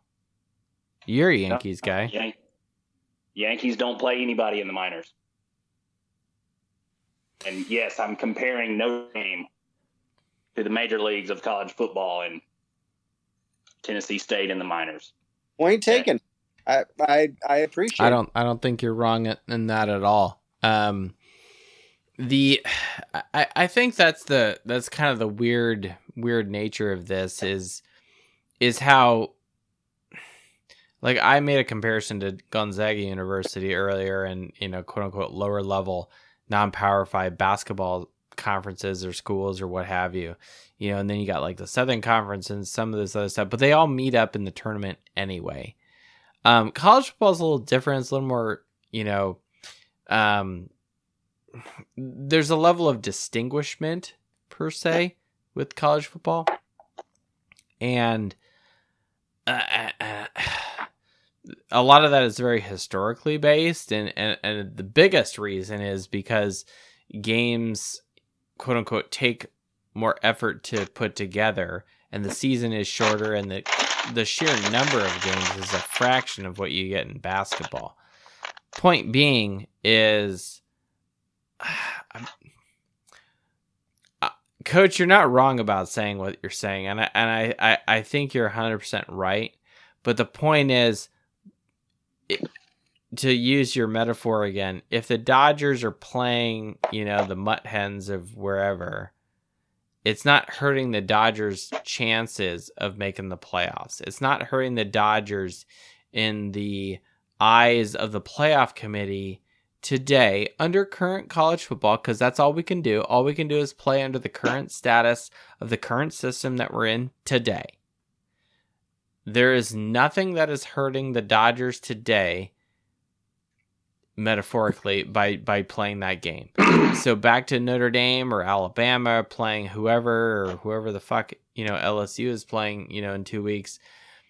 The point is, Notre Dame playing this game against Tennessee State doesn't hurt them in the long run. Or playing Navy last week, it doesn't hurt them. It only does if either A, we lose or it's close, or B, we don't win the, quote, games that matter. And I'm using mad air quotes when I say that. And I completely understand. It's just, I'm a very old traditional guy. It's the same reason well, sure. It's the same reason I didn't like the changing of the words in the fight song. I didn't like the artificial turf and didn't like the logo. The same reason I didn't like the Jumbotron. E-ticketing and the whole thing. It's the old school traditional person. The fight song thing is silly just because, like, okay, I get the whole whatever. But my thing with the fight song is, look, only men are playing football, and the fight song was made after Notre Dame football. Like, yes, Notre Dame has women's sports, and Notre Dame women's basketball has done light years more than Notre Dame's men's basketball has ever done, right? So, like, thank you, Mike Bray. Let's not, well, and we don't have to shit all. I really don't care about Notre Dame basketball because I'm a Gonzaga basketball fan. We've already established that. But my point is, like, it's the common fight song for all of Notre Dame, and I'm not saying it's right, wrong, or either. I'm not gonna give my opinion about it. What I will say is the fight song historically was created because of Notre Dame's football team. I want someone to argue with me about that. It wasn't created because of that. That's bullshit. My whole point is, look, if we're watching Notre Dame football, the fight song is because of the football team, which is made up of men. Now, if some woman comes out and is great and kicks ass, okay, that's a different story. We'll have that conversation. But that hasn't happened yet at Notre Dame football. Okay, so and this is not a slam against women or anything. Like can we stop with this nonsense? Like I got a mass every Sunday, right? The creed says, and Jesus became man, right? Like it's not, we don't say human. No, Jesus was a man, right? It's not, and maybe there's a historical context at which God had understood, right? The whole point is, let's not, worry about things that at the end of the day really don't matter. What really matters is a successful football program. What really matters is our student athletes being successful after they leave Notre Dame. What's really successful is about the education our student athletes are getting. That's what's important at Notre Dame. Okay? Not the words of the fucking fight song. Well, again, that's just a traditional aspect. But I've got two T-shirts. If tradition was driving it, then we would just leave it as it is. But whatever. Well, I've got 2 T-shirts that say "Onward to Victory." Those are obsolete and possibly worth lots of money now because those words in the fight song no longer exist. Right. It's like Chief Wahoo. He's just vanished into oblivion. Yeah, no, I'm not wrong with you here. I've got the fight song on the wall here at the studio, and it says, "Old Notre Dame will win overall, while her loyal sons are marching onward to victory." So that's staying up in the podcast studio because Notre Dame's football team is made up of men. Her loyal sons are ladies' loyal sons. And interesting tidbit. Supposedly, the writers of the Notre Dame fight song, the tune and everything, supposedly own Auburn's fight song tune as well. That's interesting. All right, that'll be a kernel of nugget of truth for Just later. random trivia for you. Appreciate it. Coach Barsegian, really appreciate your comment. Let's jump to some of these other guys who've been very, very patiently. Jason Lynch, Brandon Fry, Dion, Corian, R.C. Wilson, and Tyon. Thank you, Coach. Appreciate your contributions, as always, with the Fighting Irish Faithful show. A lot longer of the show than what I thought we would do, Red Snapper. What do you think? I'm loving it. Yeah, And this is the passion that comes across, the generations. I think people have been thinking a lot of these things going into this game, and now like let's get it out there, right? Like let's people unload. Absolutely. At the end of the day, the common thread is we are Notre Dame fans and we root for our team. We want perfection, and we all have, based on our walks of life, where we're from, where we grew up, the location, the age, all of that plays into it. 100%. So I love it, and I want to definitely hear what Jason's got to say. Jason Lynch, you there? Or do you Yes, have sir. an emotional response to the Tennessee State game?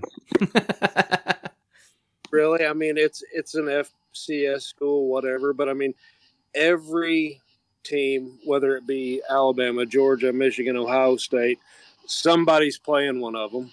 Regardless, Alabama happens to be playing 3 this year. Georgia, I think, is 3. And it's just, we're playing 1. So Yeah. I'm like, okay, it is what it is. Yeah, I agree. I went through and did the research here, and the average is about 2 to 3 non-Power 5 teams for the national champion every year. And in some ways, you could argue that Notre Dame kind of does that. This year we've got Navy, we've got Tennessee State, we've got who do we got? Is it Western Michigan or Central Michigan? I should probably look this up. I'm a bad co-host here. But the whole point I'm making is, look. Central Michigan. Thank you, Red Snapper. This is why I need a co-host. The whole point is, that's 3 games right there. 3 games. Okay, Right. that are not Power 5, not ACC, not one of our quote-unquote traditional rivals. And I think you're hitting on the head. Like, look, everyone's fucking doing this. Like, just because it's labeled FCS, which is more of a conference thing, quite frankly, right? Or let's back the bus up. Would anyone be bitching and moaning if we were playing Liberty? Maybe, I don't know. Even though they're independent, whatever.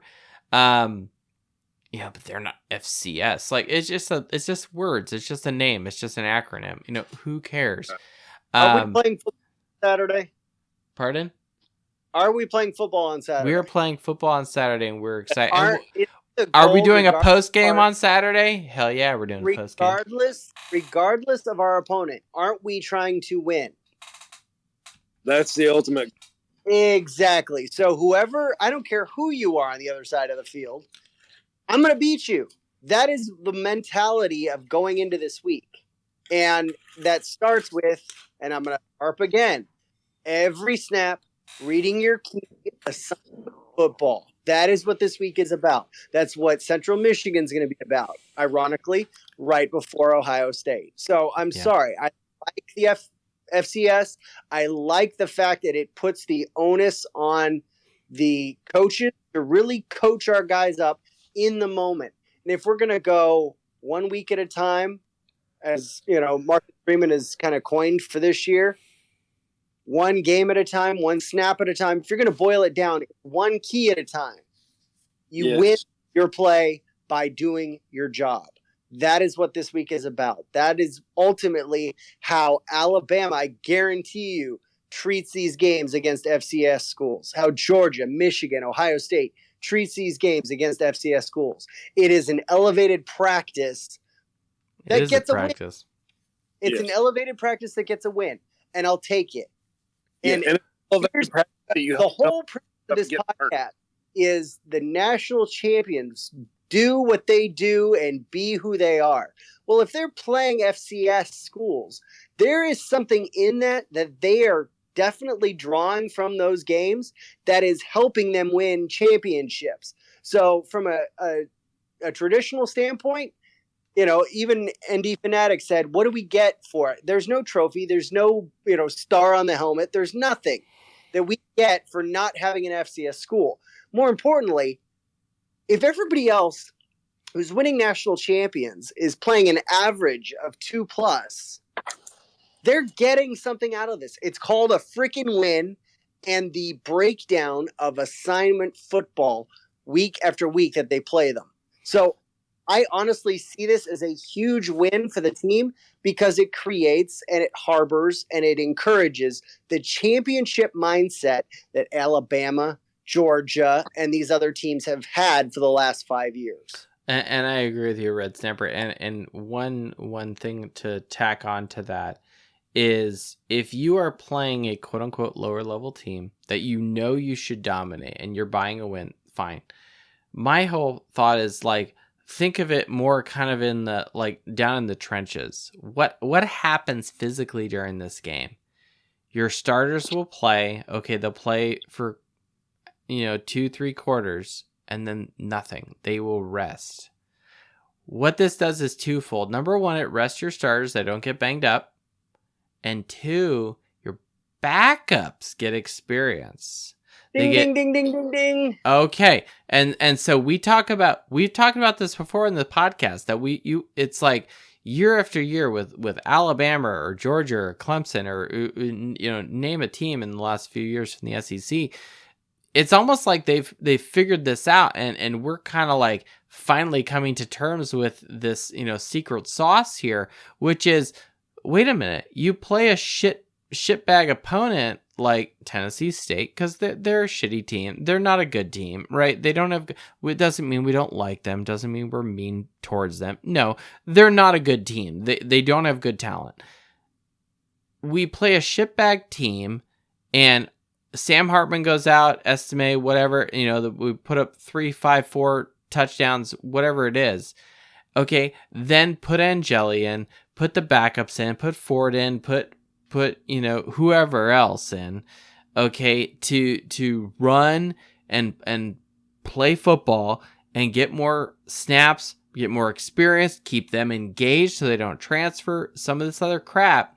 Okay, they get some actual game experience. Maybe they get a touchdown, running with the twos, you want to see excited football players, see the second string offensive lineman blocking for a fucking touchdown with the second string quarterback and running back. You want to talk about guys that are the most amped up and excited during a football game? It's your second fucking stringers who are offensive linemen who are in there blocking for a touchdown.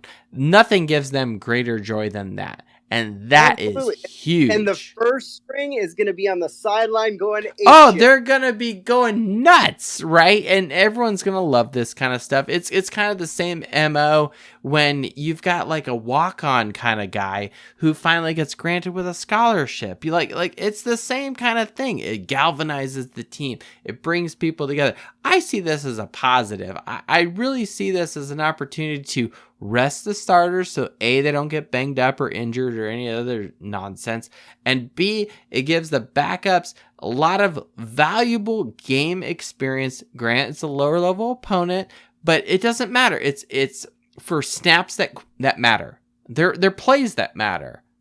Okay, and the points that you put on the board, the yards you put on the stat sheet, what have you, that we'll talk about in this podcast, they get regurgitated. That stuff matters. And to do that against a lower level opponent, I'm not saying it's okay. Is it exciting football as fans? The answer is no. But at the end of the day, if that's what it takes for Notre Dame to become a better football team as a whole, so year in after year out, we have this less of a drop off as the starters move on to the NFL or wherever they go. And then we have a new crop of guys that come in. I mean, shit. We want the next group of guys to just pick it up and run with it without, like, missing a beat. That's what we want. I got a question for Jason and then also for you. Oh. Would you rather play, and I'm going to go there with this, would you rather play Marshall or would you rather play an FCS school like Tennessee State, week 2, coming off of what we just came off of? Yay, we got the win. Now we have a shillelagh that's also going to help galvanize the scout team. Like all of this stuff. I just see getting more playing time for your second string. I see all of this. What would you rather have as a Notre Dame fan? A strenuous, stressful game like we had last year against Marshall, with a team we should have which beat, shouldn't have been stressful, but or a team like Tennessee State that we should also beat, and we're going to be staring down, hopefully, that 40-point win. As a Notre Dame fan, I'm going to be happier with the 40-point win and my second string getting in and a high-scoring game. Because when, at least in recent times, have we, as Notre Dame fans, had those kinds of victories? Yeah. When have we had the 40-point blowouts with the teams we should beat? Yeah, like the Bowling Greens and whatnot. I'll let Jason answer.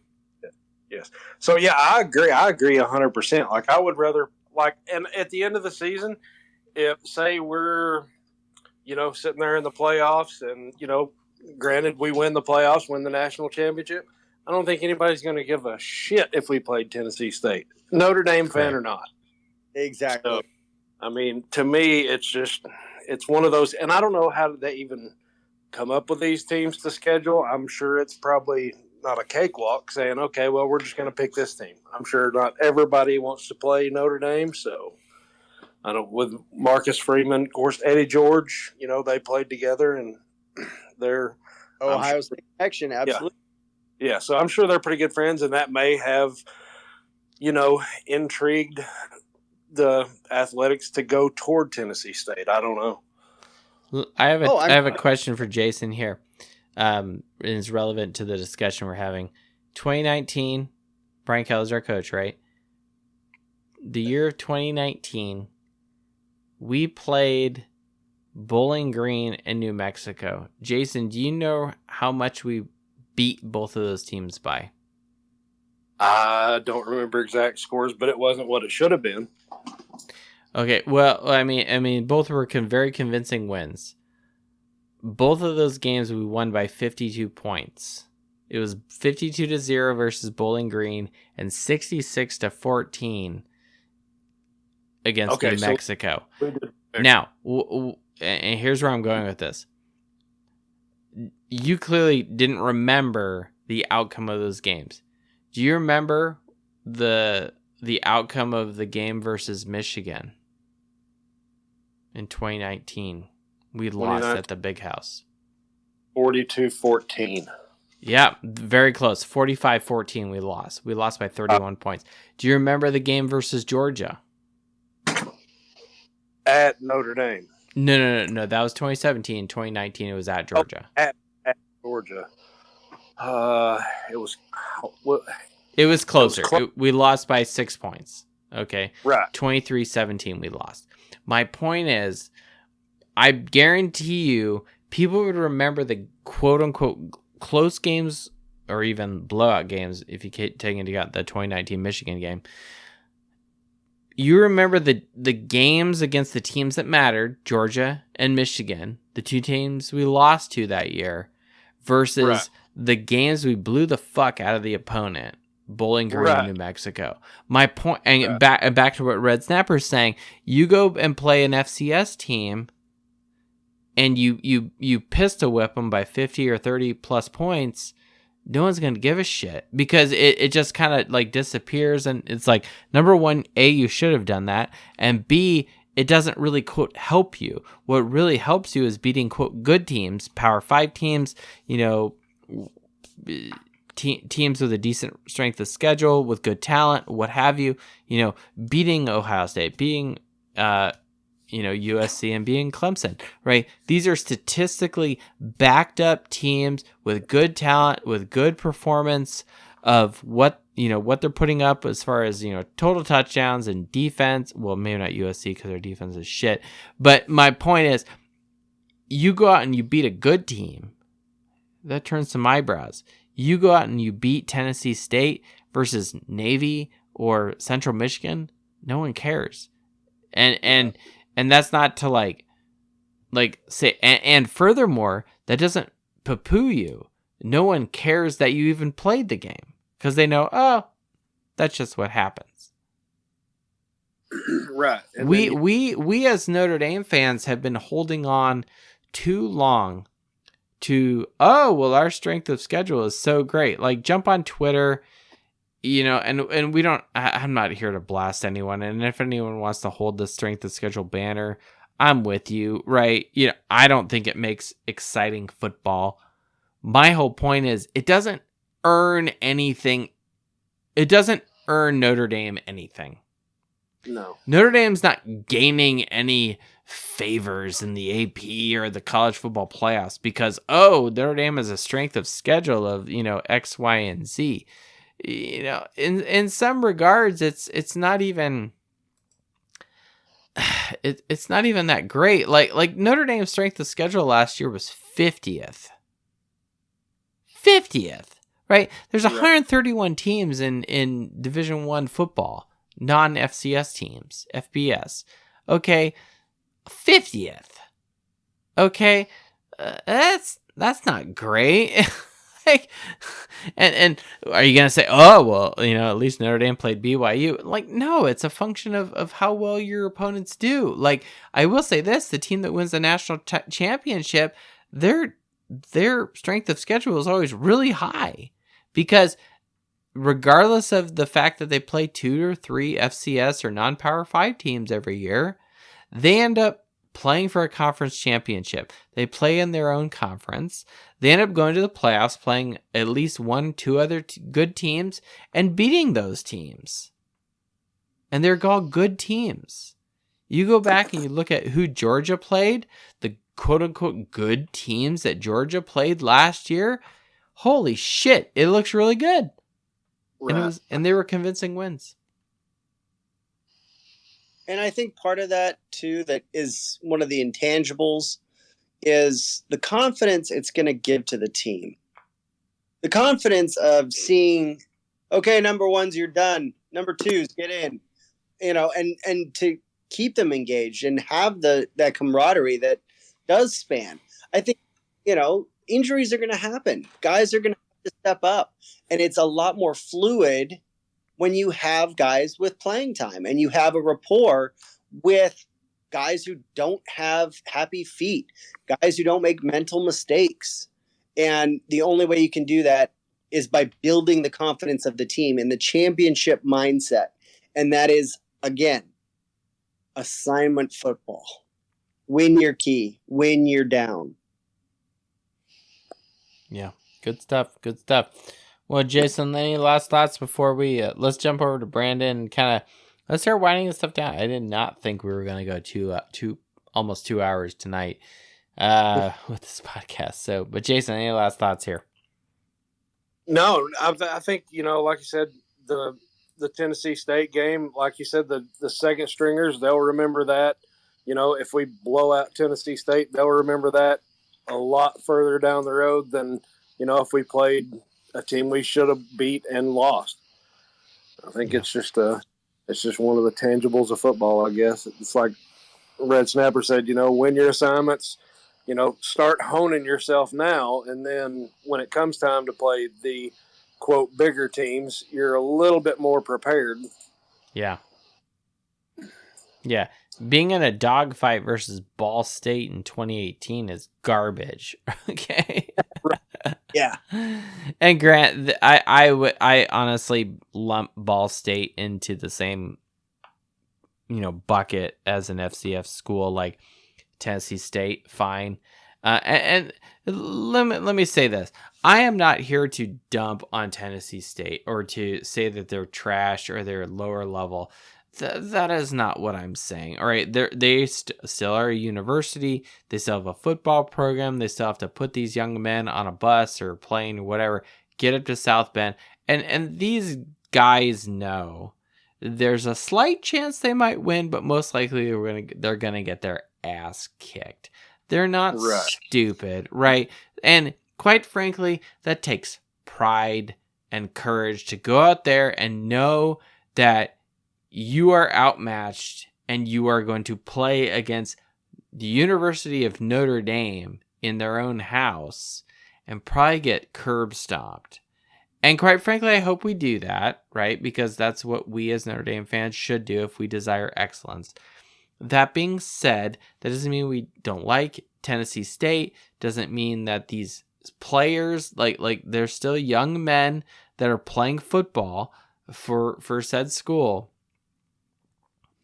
It's just what's going to happen. So you can blame money, you can blame all sorts of other reasons that go into this, but at the end of the day, this is the system. The blessing of the environment that is college football today is all of these players, and there may be some amazing talent on some of these FCS schools. Tennessee State coming up this week. They are going to have the exposure to show their talent so that it gives them a shot, if they want, to go in the transfer portal and somebody sees them because of the exposure of playing Notre Dame and picks them up. Sure. Right. That 100% is the biggest win for any of the FCS schools that play a Power 5 team. Yeah, I mean, what do you have to lose? Or a team right? like Notre Dame that has not just a United States audience, a world-renowned audience. There's not every Power 5 team can go to Dublin and play. I mean, shit, this time last week, my co-host was, Grant, the show was a little earlier in the night, but my co-host last week was Stevie D. Irish, who lives in Cork, Ireland. That would not have happened. It's not because of this podcast, because we found each other on the internet, but that happens because of Notre Dame. To Red Snapper's point, that you are a player for Tennessee State and you say you have some breakout good moments for you as the athlete against Notre Dame, at Notre Dame, in Notre Dame Stadium, in South Bend. That doesn't mean you win the game, but let's say you had like a legit move and you broke, quote unquote, broke someone's ankles and you had a good juke and da-da-da-da. Like, these guys are playing college football. Right. And you look at as simple as even last year, Blake Groupie was from Arkansas State, which is just right down the road from here. Would he have gotten noticed by the NFL at Arkansas State? Maybe, maybe not. But he's at Notre Dame. He's making kicks, and he starts with the Saints now. Yeah, exactly. 1 year in Notre Dame, and that's recent. So that just goes to show, is The that power of the relevant transfer than being portal and the exposure that is, playing an FCS team at Notre Dame Stadium or at Alabama or Michigan. Right. But yeah, he was a good kicker at Arkansas State. But does he get signed by the Saints, year one as their kicker from Arkansas State? Absolutely not. Absolutely not. It's from the Notre. Yeah. So I just I think there's something to say about that. I mean, you throw Notre Dame on something, and that's, people go, wow, that jumps off the page, and whether that's because of Lou Holtz or Father Hesburgh or pick your favorite reason, or even Rudy, or hopefully it's our Lord Jesus Christ and his mother, Our Lady, Mary, the Mother of God. But not everyone's Catholic, but which is fine. But my point is, people recognize Notre Dame for whatever reason. And my hope is that all reasons not only benefit the individual with the, with kind of that mention on the resume or however you want to describe that, versus the opportunity that provides that individual. And let me put it this way. How many doors get closed to somebody because they mention Notre Dame? Doesn't happen. Right. Never will happen. Well, maybe not, but most likely it doesn't happen. For a touchdown. Oh, really? Oh, really? Like that? That's a conversation starter. Broke a turn for 52 yards. Yeah. Really? I think if I brought the same passion to Purdue football, if I said, "Oh yeah, I run a Purdue football podcast," this is a hypothetical situation, people would be like, "The fuck?" It just give me this weird look. But if I say I run a Notre Dame football podcast, people are like, "Oh, what's that?" Now, what I would love to say is just I run a #RTDB podcast, but that may fall on deaf ears too. So, all right. Well, Jason, I really appreciate you jumping on. Member of the Dos Leprechauns universe here. Editor, just the editor, not whatever. Not much. Team, not much on the we're under the same banner here, so hello, coworker. Right? I got to be nice to you, otherwise HR is going to report me. So that's right. I did see Hendricks in just for a minute there a while ago, so he's. I never saw his candy ass here. He's like umpiring. He wasn't. Whatever. He wasn't. Hey, boss, we're talking snap about you behind your back. Yeah. So he's not here, so we can talk about him. Right. What's interesting is and Jason, you may have some interesting thoughts here. We did not give the Twitter shout out tonight. It's halfway serious here, so the Twitter shout has to go out to the Irish Breakdown podcast. I don't know if it's a podcast, whatever it is, but I don't know if it was yesterday or a couple nights ago. It doesn't matter. The point is there was a very serious what I believe is a health situation. Now, whether it's leg cramps or Taco Bell, it doesn't matter. All I'm going to say, and I know I wanted to do this earlier in the show because it's so late in the show now, but what I will say is this is we offer our prayers up for the Irish Breakdown show, very serious, it is a Catholic podcast. We offer our prayers to Irish Breakdown and the men that run that show. And I will offer you this passage from Scripture. And so go home, dust off your Bible, what have you. If you're Catholic, it's definitely probably dusty. If you're Protestant, it's probably a little less dusty, right? Come on. We're Catholic. We know those things. Psalm chapter 38, verse 7. Go to Psalm 38:7. And I think that will be the prayer to the Irish Breakdown show. So go check it out. Read your Bible before you go to bed. Psalm 38:7. Irish Breakdown, Our prayers are with you. You are the Twitter shout out for the night. Thank you, Irish Breakdown.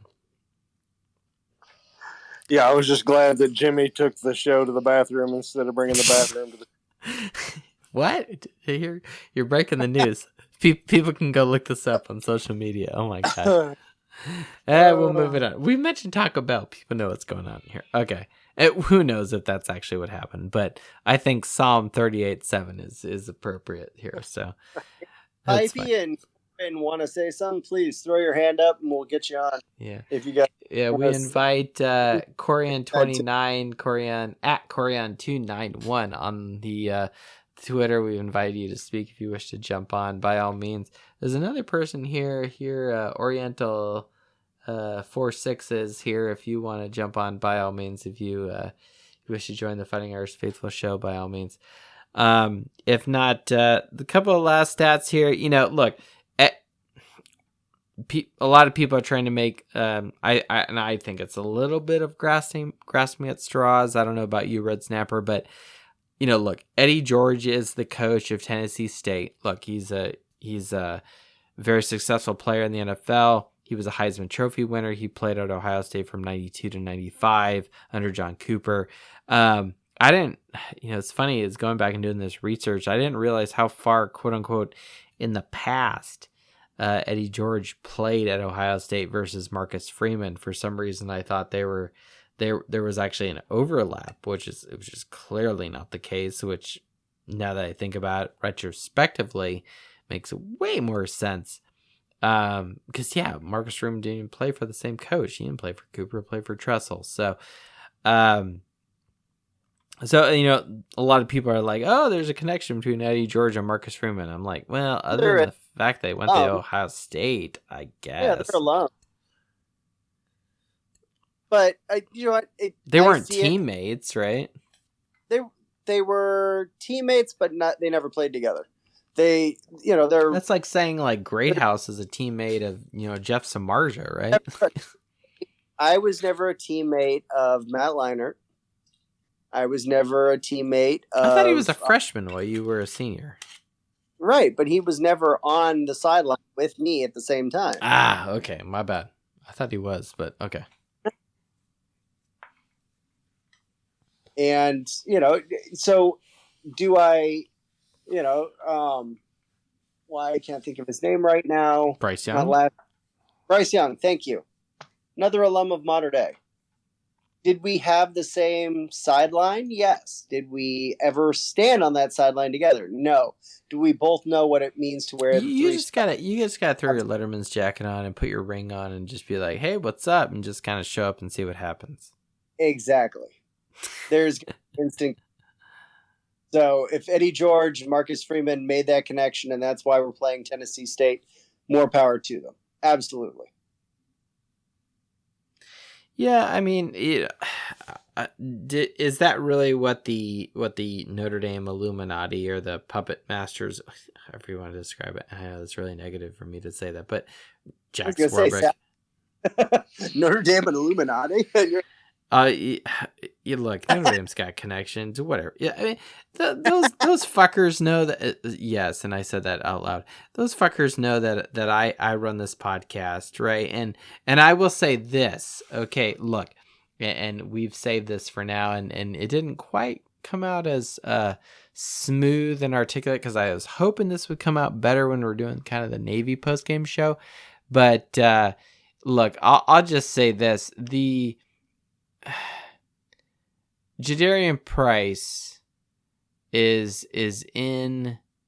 on the team, right? We got the Price is Right going on, and where the fuck is this fucking thing? Oh my gosh!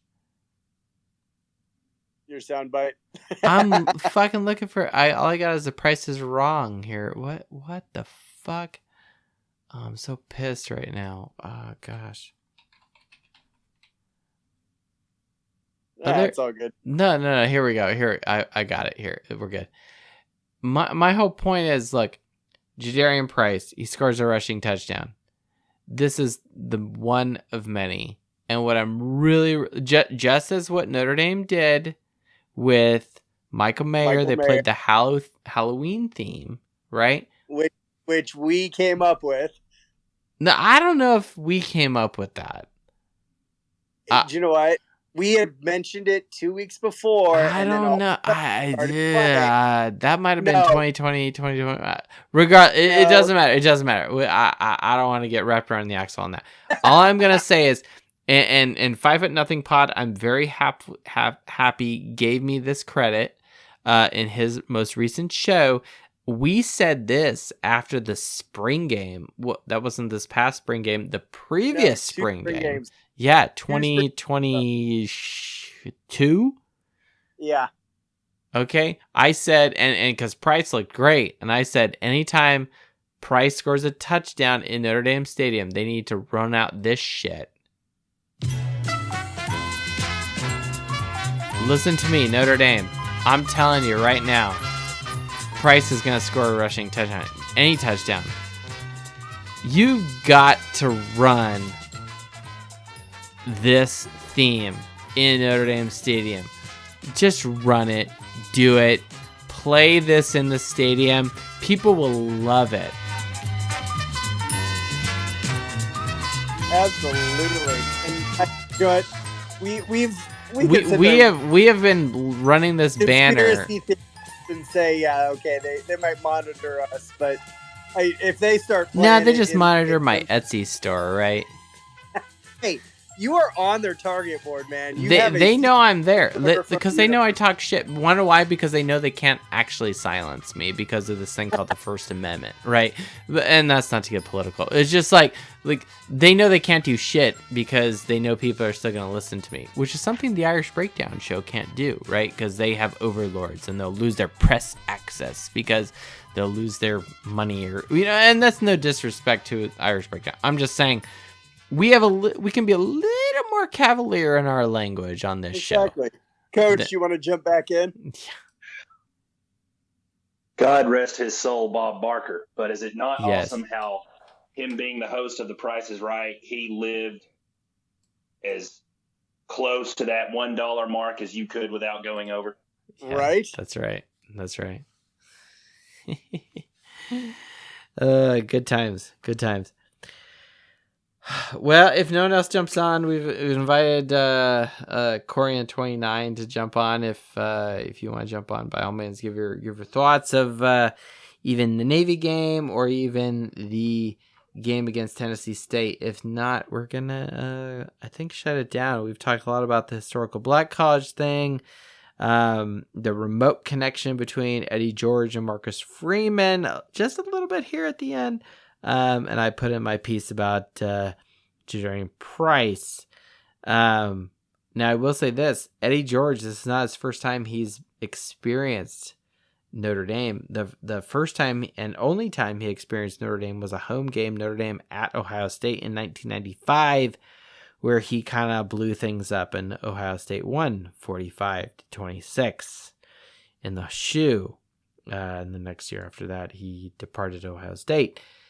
So he's not a stranger, quote unquote, to Notre Dame as a team, but let's face it, those are the last 2 years of Holtz. They were kind of the downer years, and at the same time, Holtz is kind of on his way out.